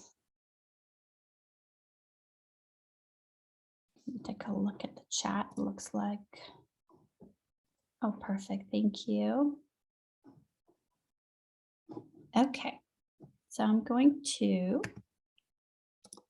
go ahead and minimize my screen. And I also want to point out, and Stephanie was so kind to send out this managing LAP document that kind of outlines everything we're talking today and how you can edit your additions for your test scores. And then as you scroll all the way down, what formats are required for each element. I'm going to talk about it all today. I'm not going to refer to this document, but everything I'm saying is in this document here. Okay. So with that said, let's dive into Skyward. All right, you still see my screen okay? Make sure I pull up my Skyward screen. Everybody sees my Skyward? We can see it. Perfect, fantastic. Thank you for confirming that. Okay, so as I said, students have to have that initial lab record. So that start date, that program code, they have to have that on their profiles before we can move forward. So let's just go ahead and take a quick journey and see where they live. So we're going to go to students, student profile. And then we're going to go to special programs. Right here, we're going to expand this on the left-hand side and navigate to lab program tab. This is it. So this is this initial record. Like I said, different districts manage this differently. You can, start it one by one, click begin status and fill out the start date, school year, and the program code. Or you can run a utility by a range of students, by individual, by processing list. However you wish to manage these initial records. There's a couple of different ways. Now that you have those initial records created, I have also asked Stephanie to share a couple of the data mining templates that you can import into your database. So these data mining templates are created for this purpose only, for this presentation. And I'm going to go ahead and expand it, or actually edit, so I can show you how I created these. So I did include only active students. If in an event that you want to perhaps take a look in active students, those have to be managed on one-by-one basis. I do not want to open up this data mining report. Let me back out of here and open pre. There we go. Only because it will pull way too much information that you really need. On the fields, I selected exactly the fields that you're going to need for this import. So all you have to do is run this report in Excel and maintain it throughout the year. So I put it in the order that, again, the import designer is created. So we have our student full name. Student full name is actually not a required field for the import. The system pulls it right from the SSID. But I thought it would be beneficial for you to have student full name and a grade throughout the year, so you can quickly reference, a certain line for a certain student and see where that student is at, and maybe key in this data really fast. For the import, again, you're not going to need those two columns. We're going to remove them completely before attempting the import. So these are the other fields we have. We have a program date, program code, and start date. Again, these are the key elements that have to match in both pre and post in order for both to work successfully. And then we have additional identification assessment, beginning score date, extended learning outside regular day, intervention during regular day. In the ranges, I actually renamed these columns to align with the elements that they're reporting. So that way it will be easier to map things together when you're actually importing them. And it'll be easy for you to kind of reference throughout the year what information you're looking for. If there's a beginning score date, you're not entering in an X in the beginning score, you know that's not the appropriate value. So you're going to kind of take a look and make sure that you're entering information correctly. So I thought that was very useful, especially when importing the data. Now, post report is built the same way. Again, I included only active students only. Fields vary, right? Because this is a post information, but these first few, five, are the same. So the student full name and grade, again, I left those on just for your reference. We're going to delete those before actually attempting the import. SSID is how the system links the students during the import. Program code and start date is also what's going to make that match between pre and post test score. If the date is off just by a day, it's going to recognize it as a different entry, and it's going to kick out an error. It's not going to upload successfully. So your program start date and program code have to be the same in order for pre and post to work together, right? To be like a cohesive puzzle, go together. And then, of course, these are your additional post elements that you're going to report. And again, I relabeled those elements to kind of go along with what the Cedar element is. So it's I find it easier and to kind of put things together. Okay, so I did, like I said, ask Stephanie to share these templates, and they probably look a little funny. And I'm going to show you how you could actually import those now into your databases. So if you want to follow along, you can, and I can show you how you can import them. If not, I believe this is recorded, so you can refer to it later as well. So I'm going to go ahead and export this layout just so I can kind of have something to work with here. I'm going to export this one as well. So this is not the part you're going to do.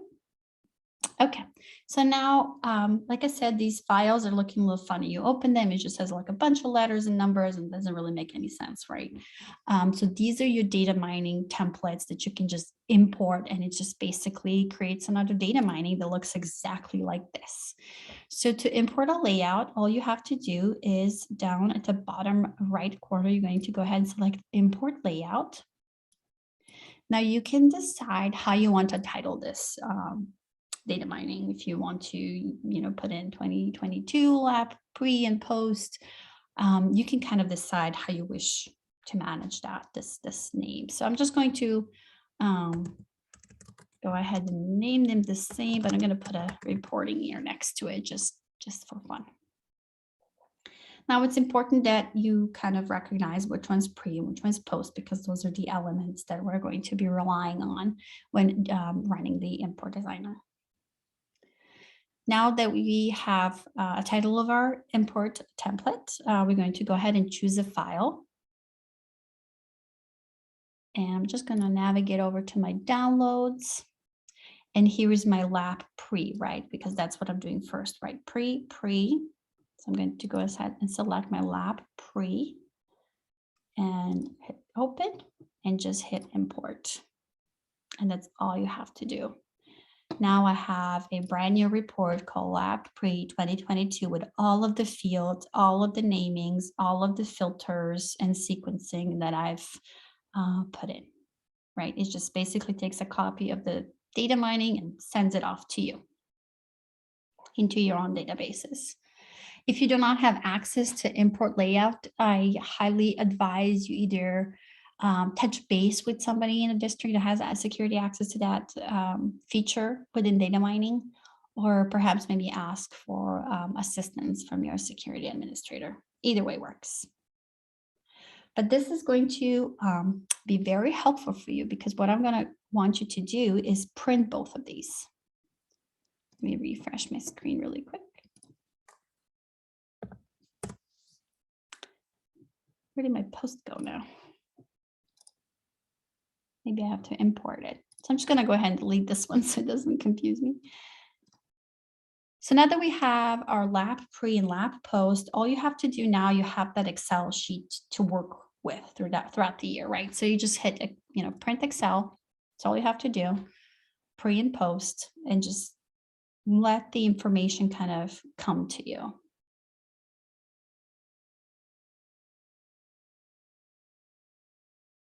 Going to go ahead and run print on the post as well. Any questions so far?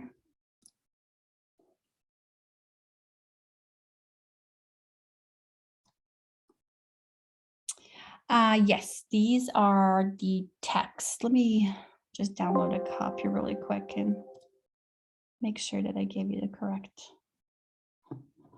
file. But yes, they're funny looking files. I think they're text. Let me just look at my documents. Yes, these are text files. They're not Excels. They're text files that you're going to import into the data mine, then generate the Excel. Yes, perfect.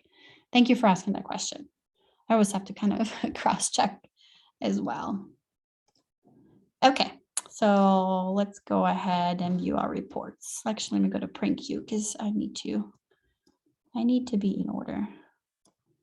As you can see, I have processed things a few times. So now that I have a pre, I'm going to go ahead and view it and, downloads it with a funky name. We're going to open that up. And you can save it wherever it makes sense to you. If you want to create a folder for it, you can create a folder for it. If you want to put it on a desktop so you can just quickly access it, whatever fits your work style. So I'm just going to go ahead and click Save As, and I'll save it on my desktop so we can find it easy. And I'm just going to call it 2022 lap pre, so I can quickly find it. So before I move from this spreadsheet, I don't know why my data mining is doing this, but you are not going to have this information here. So I'm just going to delete that. Okay. So now that you have this initial information, now you can go in and fill this out throughout the year, right? You have your SS student name, you have the grade, your SSID, program code, date, et cetera, right? And then you can just go in and fill out these values as the testings happen. As you have their beginning scores, their end scores, they're actually their beginning scores and beginning score date.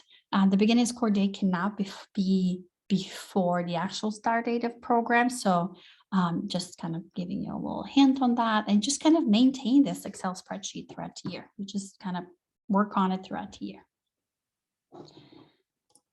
And you do the same thing for posts. You select view, again, a funky name, doesn't really make sense for it to be called that. So I'm just going to open it up. And if you look at it initially, it looks kind of very similar to what we just visited, the pre-test, because these columns are the same. And this is how system links things together, links the pre-test information to post-test information. So if the date is off or program code is off, it's just going to recognize it as different entries. So again, here you just save it. Let's save it on our desktop again so we can find it easily. 2022 lab post. So now you just go about your school year and just enter the information as information happens. Now, this is where it will be very important for you to refer to your appendices and your CEDARS manual, so you know the values, the valid values that you can put in for your amount of growth at the grade level, progress assessment, and so forth. So having those kind of bookmark would be instrumental in order for this import to kind of work successfully. So let me just go ahead and I'm going to pull up the reports I prepared for today. I thought I already had them up. I'm sorry. I must have. Yep, I moved without me wanting to move. So I have my pre here. This is my pre-test. And reason why I'm sharing this one is because I have some data in there already.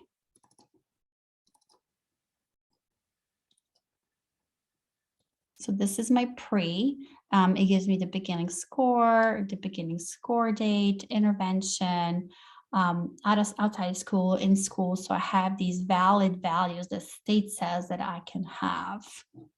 I'm just going to copy these actually. I'm going to put it into my file that I'm actually working right now. These are the same students. So I'm just going to copy and put it in the pre. Paste them. Here we go. Now, like I said, throughout the year, I'm entering this information and we're just going to make sure that it's formatted correctly before we can save it off. Let me go ahead and do the same thing for my post. Just copy the data really quick.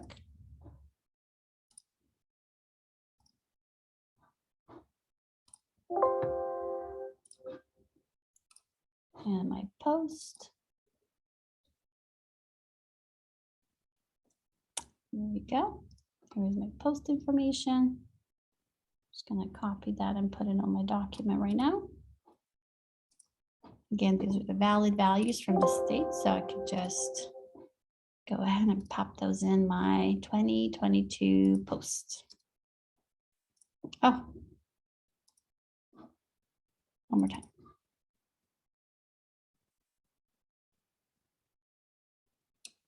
Now, this is what's going to take you the most time. Right now, it's easy for me just to copy and paste because I was preparing for this information, for this presentation, but this is what's going to take you the most time throughout the year, is just kind of maintaining this portion of the spreadsheet. There we go. Okay. So now we have our spreadsheets for pre and post, and let's just pretend it's end of the year and we just want to run these imports and call it a day.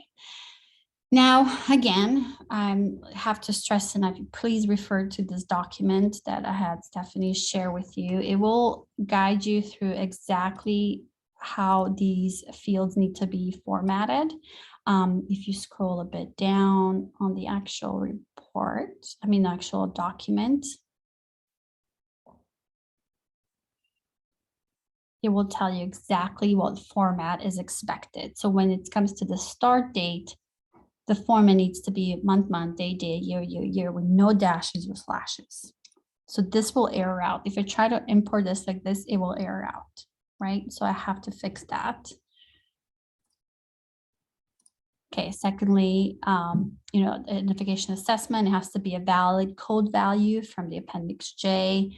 The beginning score has to have 2 decimals. Again, the date has to be in this format with no dashes and slashes. So this is what you basically have to do. Once you have your Excel spreadsheets ready to go, let's start with pre. Let's just make sure that they're formatted properly. Okay, so we know student and grade column, we do not need for the import. We can just go ahead and say goodbye to those, delete them, right click, highlight, delete. The system is going to use the SSIDs to make the link between the students. So let's go ahead and just remove those first 2 columns. We don't need them. Next, we have a program code. When it comes to a program code, it has to be a valid value for the special program. Accepted values are 606, 707, 37, and so forth. Now, the month, my day is what causes everyone the most issues. And I kind of put in a little tip on how you can manage that. So what we're going to do is actually going to highlight your column, just a column, right click it and you select format cells. And it's going to be custom. So here you're just going to select, delete this template that's already in and just basically type out exactly how you need it to be done. And you click OK. Now it's in the format that the import will accept. Identification assessment, I know the 4 is acceptable value according to the Appendix J, so that's good. Beginning score has to have 2 decimal places when importing. Otherwise, it's just not going to import right. If this is 15 and it needs, the value is 15 and the import is just going to create a 0.15 because it's going to kind of push things out, thinking that's what you wanted it to be. So what you're going to do for your beginning score, you just highlight the entire column. Oops, too much. Let me go back up a bit.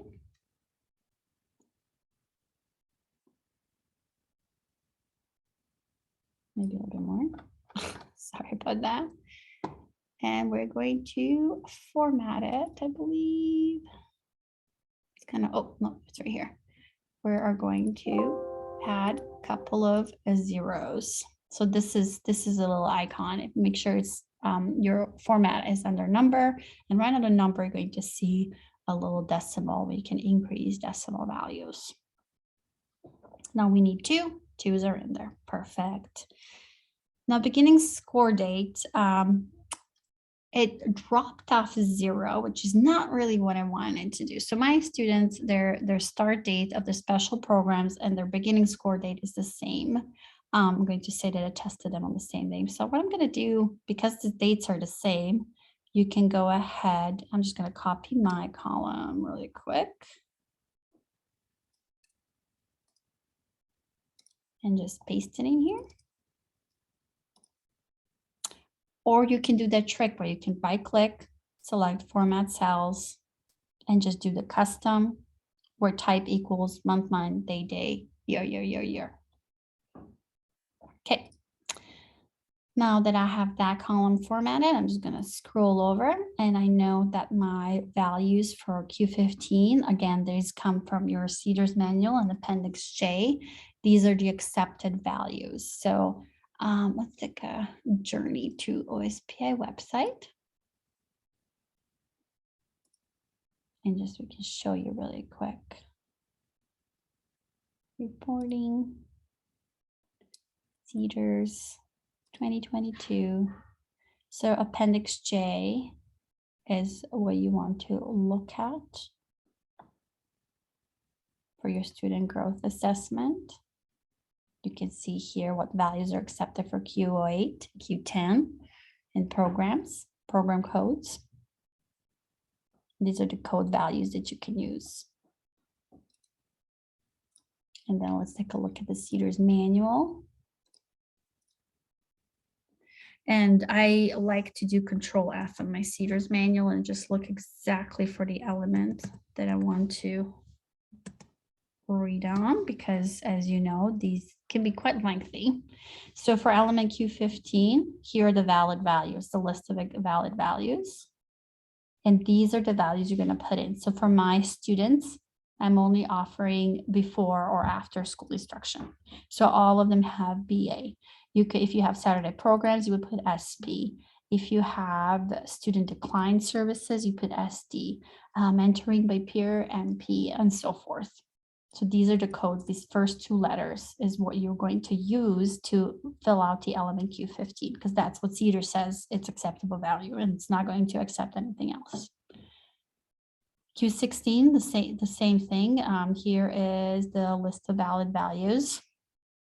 I have pushed in one-on-one adult tutoring with a certified teacher for all of my students. But again, you know, you can, maybe this kid doesn't have that. Maybe this kid has mentoring by an adult. So I just delete this value and just put an MA. And just go down the list and basically fill out what's appropriate for that student. But these are the, like I said, these are the valid values. Column H has to be accepted by CEDARS. So the CEDARS value has to be exactly how it is in the manual. Column G as well. The score, the dates have to be in month, day, year format. And then your beginning score has to have 2 decimals. And your identification assessment test has to be from the Appendix J. Now that I have my file filled out, right? I filled it out throughout the year, formatted, right? I formatted it throughout the year. Now I can go ahead and click File, Save As, and this is where we're going to save this document a tab delimited format. And why it's important to be a tab delimited is because it retains that formatting. If you save it just as Excel, it's going to put things back the way they were. They're not going to look the way you need them to for the import. So they have to be tab delimited. So I'm going to go ahead and save this in my lab folder. So save as type defaults to Excel workbook, because that's what we're working on throughout the year. But that's not what we want. We want tab delimited file. Once we select tab delimited, we're going to go ahead and click save. And that's it. So now before we actually run the import, we are going to go ahead and do the same for our post file. So here's our post file. We're going to just repeat the steps. Let me pull up my document to see what are the accepted values for my post. So on my page 10, these are my post values. This is how they need to be formatted. Again, we do not need column A and B. We can just go ahead and delete those. Those were for our information only. Here we have SSID, program code that matches again the program code that was in the pre. The post date again has to match with what it was before in the file on the post. So we're going to go ahead and do the same thing again. We're going to highlight a date column and right click, format cells, custom, and do month, day, year, year, year, year, one more, and click save. And now it's in the format that we need. Here's a program assessment. Here's our ending score. So everybody's at the 100. I don't know if that's a valid value or not. I just put in 100 because it's nice and round number. So I'm just going to go ahead and again highlight these values in column E. And then because this, make sure this says number. And it actually defaults with 2 decimals, which is beautiful. It's exactly what I wanted. Now my ending score date, we tested the kids on May 15th of 2022. It looks like this is not the date that I wanted it to be in. It dropped the leading 0, which is a problem. We have to have a leading 0. So we're just going to go ahead and again, just highlight our column. You're not going to have a problem with leading 0 because if you're doing this throughout the year, you're just going to make sure you do this. Actually, it's not recognizing it now. Let's click at a date first.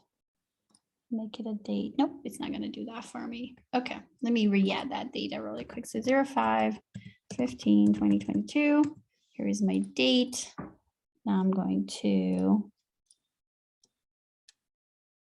just drag it down to make everybody 5/15/2022.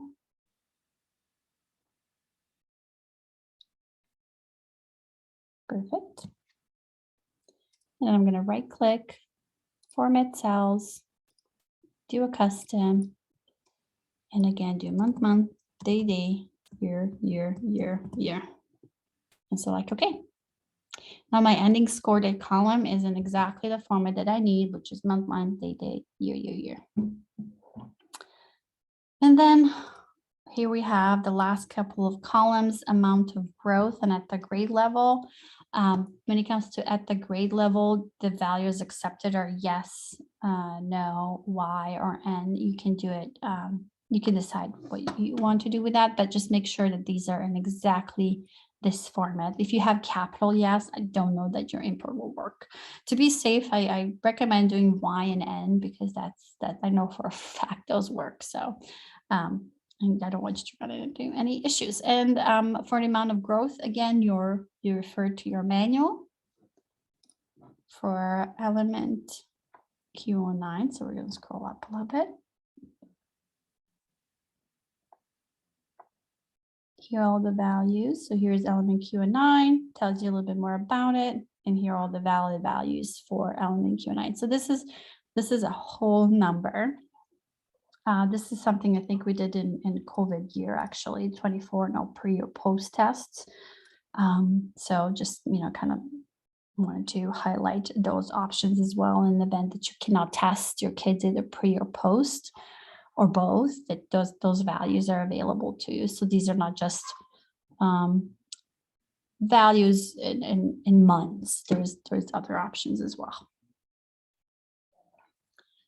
So now, again, we have our everything formatted the way we want, and we need to save it as a tab delimited. So we do File, I'll expand it, File, Save As. Go to my lab folder. It defaults to Excel workbook just because that's what I was working in throughout the year, but now I need to import it. So I'm just going to change the format to tab delimited and just click Save. Okay, so now I have the files that I need to run the import with. They're ready to go, right? So we ran the data mining, couple of data mining reports, exported them into Excel, and managed them throughout the year. We're ready to import. We make sure the formatting is accurate, and we can move on to next step. Any questions?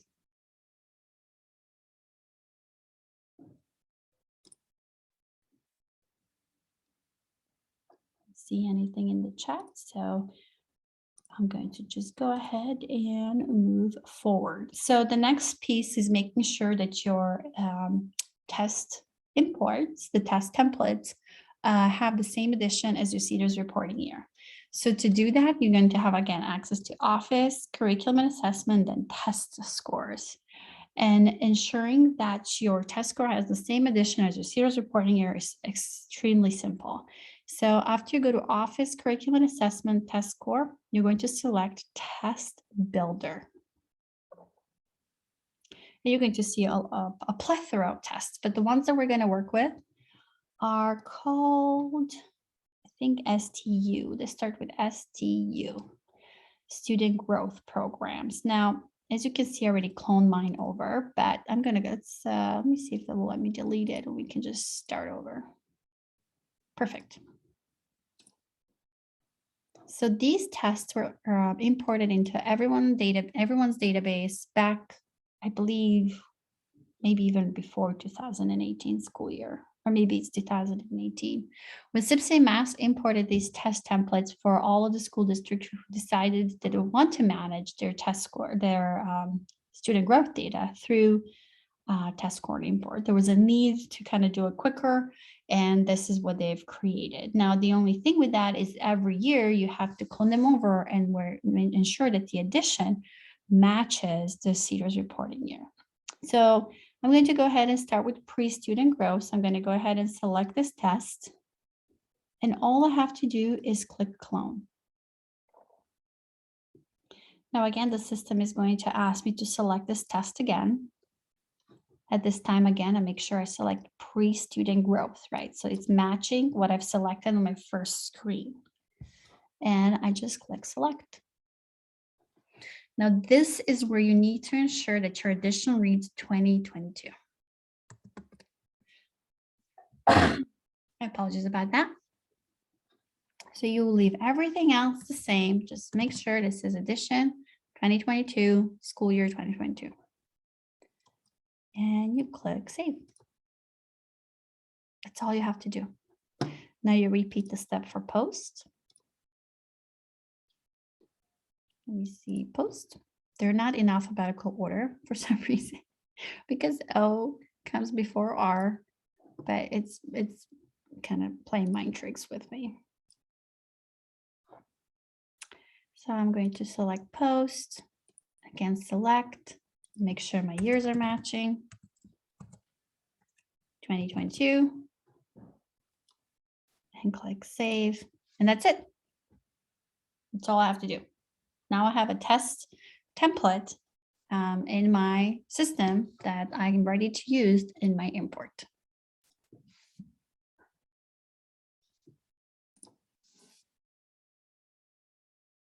I'm just going to pause here for a hot second and see if anybody has questions.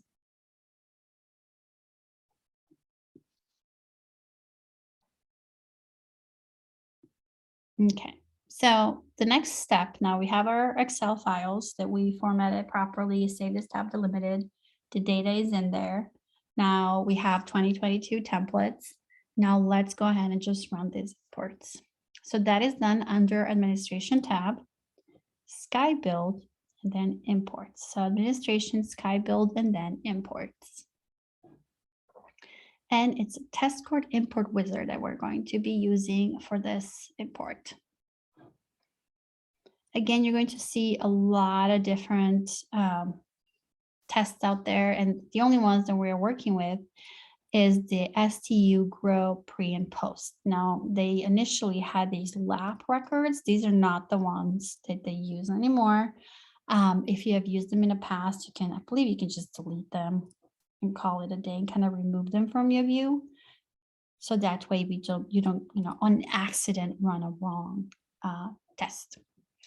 So now let's take a look at our pre. So this is our pre-student growth, right? First, let's go ahead and expand it because we have to update this test link first. So we need to make sure that this edition, again, matches the CETARS reporting year. So we have cloned 2018 to create 2022. So now all we have to do is edit this test link and select pre-2022 and update the link. So now this test template is ready for import. So we need to upload our correctly formatted tab delimited file first. Okay, so take time with this process. Initially, it may take, some dedicated time, but after you do a couple of times, you'll be a pro. So again, we have our pre-student growth, our addition is matching. At this time, you want to go ahead and select edit. And again, all of these steps are outlined in that document I asked Stephanie to send out. So test score file import defaults to file type of delimited and delimiter to be tab, which matches the template we have saved where it's correctly formatted. So you want file type to be delimited and you want delimiter to be tab. Description stays to pre-student growth. You can rename it if you want to, or leave it as is. I leave it as is because it really doesn't bother me. But if it bothers you for some reason, you want to rename it, you can.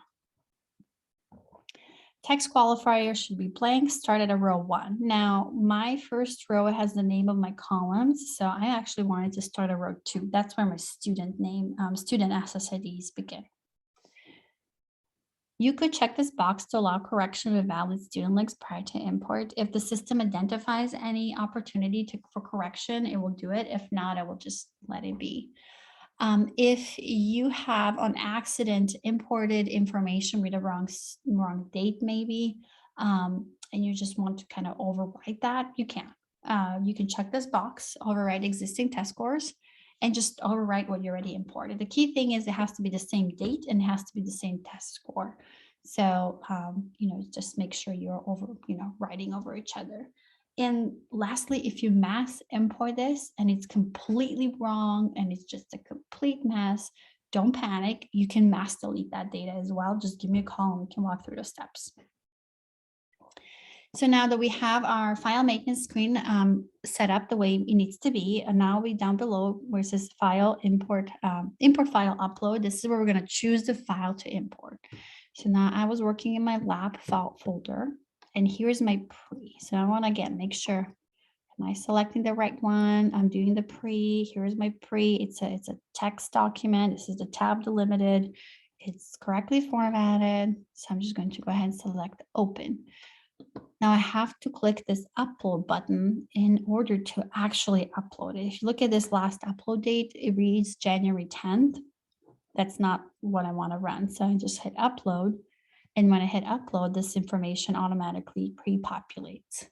Now you can view file, which time the entire file gets downloaded, but you don't really need to do that. I mean, we already looked at the file. So in the event that you're helping somebody out, you could view file, but you don't have to. And now I can just click data preview and it's going to give me about 10 records. And it'll give me an opportunity to kind of review my information. I recommend you do this because you can see if the file retained the correct formatting. So you have your SSIDs, your program codes, your dates are looking the way they're supposed to. Your beginning score has the decimal points. Everything looks good. You do not need to go back and update anything. So you're good to move forward. So now at this time, we have our file. Everything is correct. Let's go ahead and click save. Now in the field links is where you're going to link things together. You're basically going to tell the system, okay, you need to go into column A and pick up SSID. This is how you're going to make a link between the students. Then go into this column and pick up program code, go into this column, pick the program start code and so forth. So we are going to go ahead and click field links next. This is why I thought it was very important to label these data mining columns and Excel spreadsheets exactly how this import is laid out. So that way things are super simple for the import. The date format is month, day, year. Perfect. That's exactly what we need it to be. Link to use it to student using is SSID. So the system will look in the first column. Link to student is in column number 1. And as I selected that, you can see how it highlighted blue, right? So link to use student. So how is the system going to find a student? It's going to find it by looking for their SSID. Where is that SSID? It's in column 1. Perfect. Link to student, check. Now the pre-data, again, I just laid it out exactly how it is in the data mining. So all you have to do is just link them in. So program code is in column 2. So you put 2. Tab over, program start date. Program start date is in column 3. 3. Tab over, identification assessment, 4. Beginning score, 5. So you just score data, just go down the list. Intervention. Tab, so our 8th and last column is kind of hiding. It could be that my screen is small as well. And that's it. This is how you link information together. So the biggest thing again is your SSID. It's linked to student. This is how they're going to find a student. Once they find a student, this is the information they're going to populate. This tends to be the most confusing part of Import Designer. Are there any questions? Dyslexia. Okay. We can talk about dyslexia if there is time. Yes. I don't know if we'll have time, but we could discuss that. Are there any questions when it comes to the test score import wizard?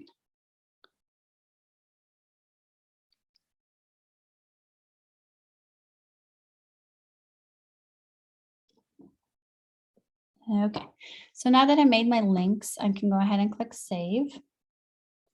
So I, again, made sure my addition matches my serious reporting year. I selected edit. I uploaded my correctly formatted file.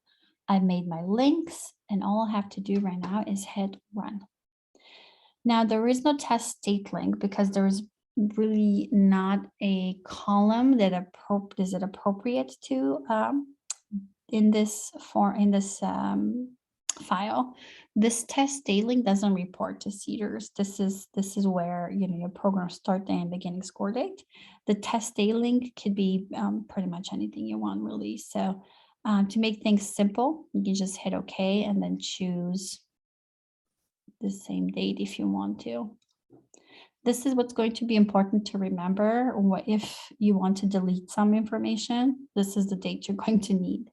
So you're going to go ahead and click save, and it's just going to run. It looks like there is no line 95 is invalid. We can take a look at why that's invalid, but we can go ahead and continue. Let's see, why is my line 95 invalid?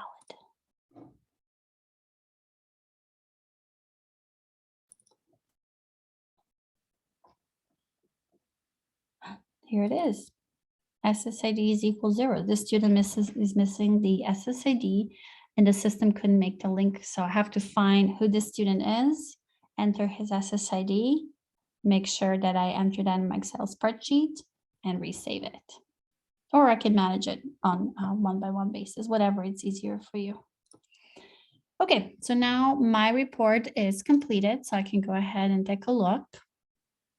And it just gives all of this information. Valid test ID cannot be blank. Do we have all the blank ones? Oh, okay, these are some additional lines. Okay, never mind. Here is the ones that were created, 128. I had 128 students on my list, but my the rows underneath my 128 students try to import as well, which I don't know why I did that, but we can ignore those. So now let's repeat those steps for our post. So again, we're going to expand our post. We're going to edit our test link. We're going to choose our post 2022, right? So we have to make sure, double check post. Okay, perfect, post, perfect, select. Update link, please. Thank you very much. So here it is, 2022. Next, we're going to edit. We're going to make sure that our format file type is delimited. Delimiter is tab. You can rename it if you want to. You don't have to. Start at a row 2 because that's where my data is. I'll go ahead and check allow correction and overwrite the existing test score. And now I'm going to upload again because last time I uploaded was on the 10th. So I'm going to choose file, Here's my 2022 post. Open, upload. Let's go ahead and preview, make sure it's still formatted the way I told it to stay formatted. Yep, it looks good. And save. Okay, now I've saved it and uploaded. Now I have to make those links. I need to tell the system, go here and pick up the data and populate it with the information from my file. So again, we're keeping things the same. So link to you student is our SSID. Where is our SSID located? It's in column 1. And as I select that, you can see how column 1 gets highlighted in blue. Now program code, again, where am I going to go for program code? I'm going to go to column 2. And again, for simplicity, I just kind of put those exactly in order that they're going to be reported. So all you have to do is put 2, 3, 4, 5, and so forth. Now, if you create your own data mining reports, I don't know how that's going to look for you. So you'll probably have to kind of shift and look for the information. But if you use the data mining reports that I've created for you, you can just kind of go on. So an ending score is in 5. Ending score date is in 6. Amount of growth 7. And at the grade level is 8. I created my links. I click save. And I click run. Oh, no test date. Okay, so I think I said 5:15 for this, kids. Again, this is not something that reports the state, so you really don't have to worry about this specific date. The dates that are part of the file is what's going to report. Now here is my student that has SSID of 0. Now I have to take a look at that kid and see who that is and why his SSID is 0. Okay. Let's take a look. It's probably going to give me all those. Oh, perfect. It just gives me a line 95. So this file did not capture all those rows underneath. Okay, fantastic. And that's it. That's all you have to do to mass import data when it comes to the lab program. So let's take a full circle back and take a look at this, how that looks on a student profile again. Now here's my student. I know that he has lab information. So again, he has that initial record in file I that's going to create file Q elements. And now this is the test score area that again, I encourage you have access to, because if you are importing these, you want to, let's put these in order, kind of be able to review the information and make sure it's uploaded. Now, if you look at this information, you really don't know where it's like, where is my data? Where did it go? You can expand these records and you can see how these values report. And this is also a great opportunity to maybe capture if its formatting is off, if there is really no that 2 decimals, if the leading 0 fell off, if maybe OutSchool intervention is not in appropriate format. You can kind of take a look at these sections and make sure that your information is uploaded correctly. Now, the next step would be to send this through CEDARS to EDS and see how stars align in the lab application, and kind of troubleshoot, I guess, on one-by-one basis if somebody's missing from the lab application. But to summarize, so this is how you would mass import the lab information using Skyward. Again, I just want to reiterate that you need appropriate security, appropriately formatted file that you maintain throughout the year. And it's simple as just run the import. You just upload it and make those links and you just hit run. So that is all I had to tell you today when it comes to this information. Any questions? Thank you so much. We did have a question in the chat. If you had time to quickly show where to enter dyslexia literacy data in Skyward. Yes, so dyslexia is going to take a bit time to discuss, but it's going to be in the same area, which is the test scores. And again, it needs to kind of follow the same logic. I do have a document out that I can share with you, or Or do you think this would be something that we should maybe open up for the larger group? But just to quickly kind of go over is if you go to Office and then Test Scores and Test Builder, this is where, oh, let me go ahead and this is the dyslexia template that you will have to clone. Again, your system user-defined column should read system defined. These are the ones that with SIPC mass uploaded into everyone's database. You will have to clone that over and adjust it slightly because one, I believe this value is needs to be 2 characters long, and it was only 1 character long last year. So you have to clone 2021 to create 2022 and adjust that element. And then after that, you could, again, just add it onto the student profile like I did for this student. I just select add, you choose your desk date and dyslexia, and you can go ahead and expand it and you edit to enter these information. This is dyslexia, not something you will mass import unless you're mass testing your students.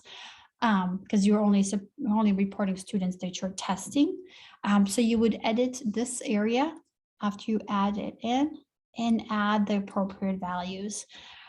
You could mass add test scores and add specific values, such as maybe if you're using a specific notification assessment for all of your dyslexia testing.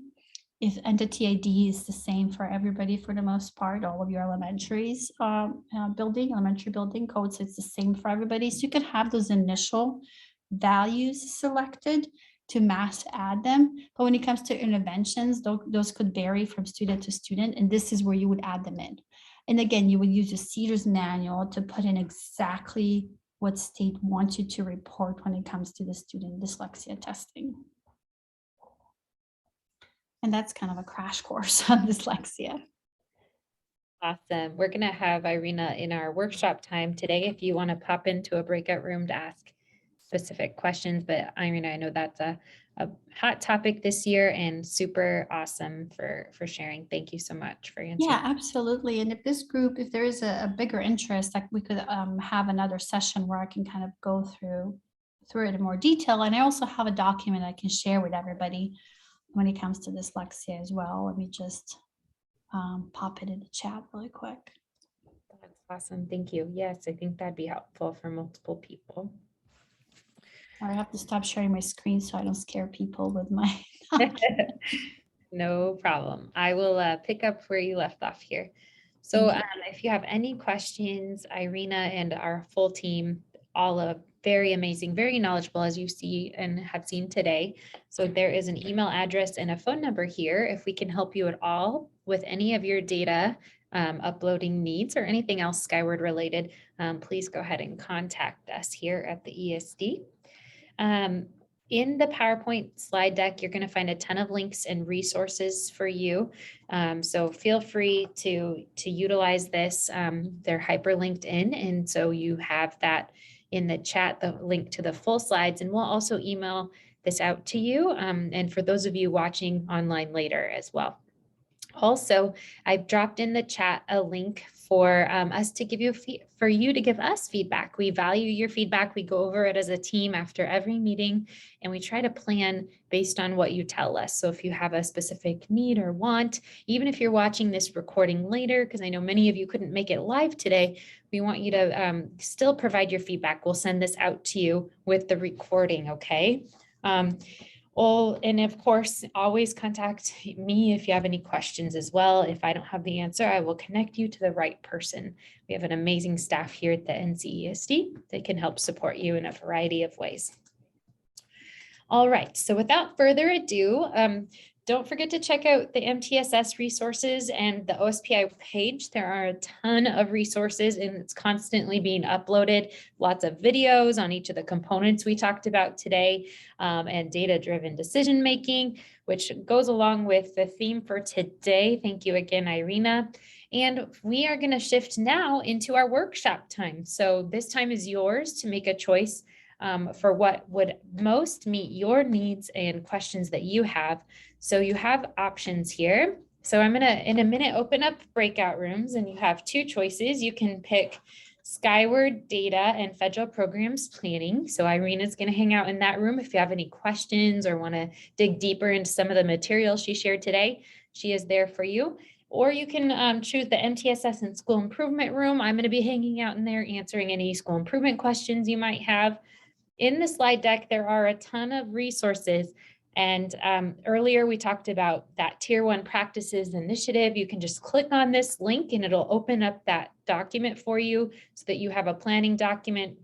Last time we shared the year at a glance for directors. So you can click on that link and start working on your own year-long planning for federal programs, which could include the data uploading that we talked to you about today.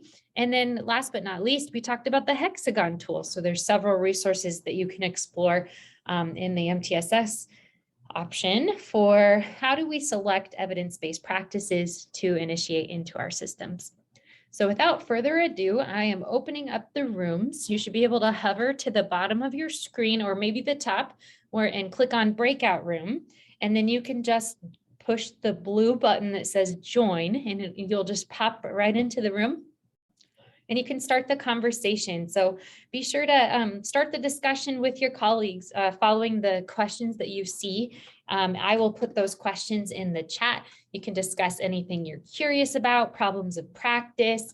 And of course, if you have to go and aren't able to network today, we totally understand, or maybe you're watching this at a later date, you are welcome to email us, contact Irina or I, and we will be able to answer any questions you have. All right, so without further ado, I'm going to let you hop into breakout rooms and happy collaborating.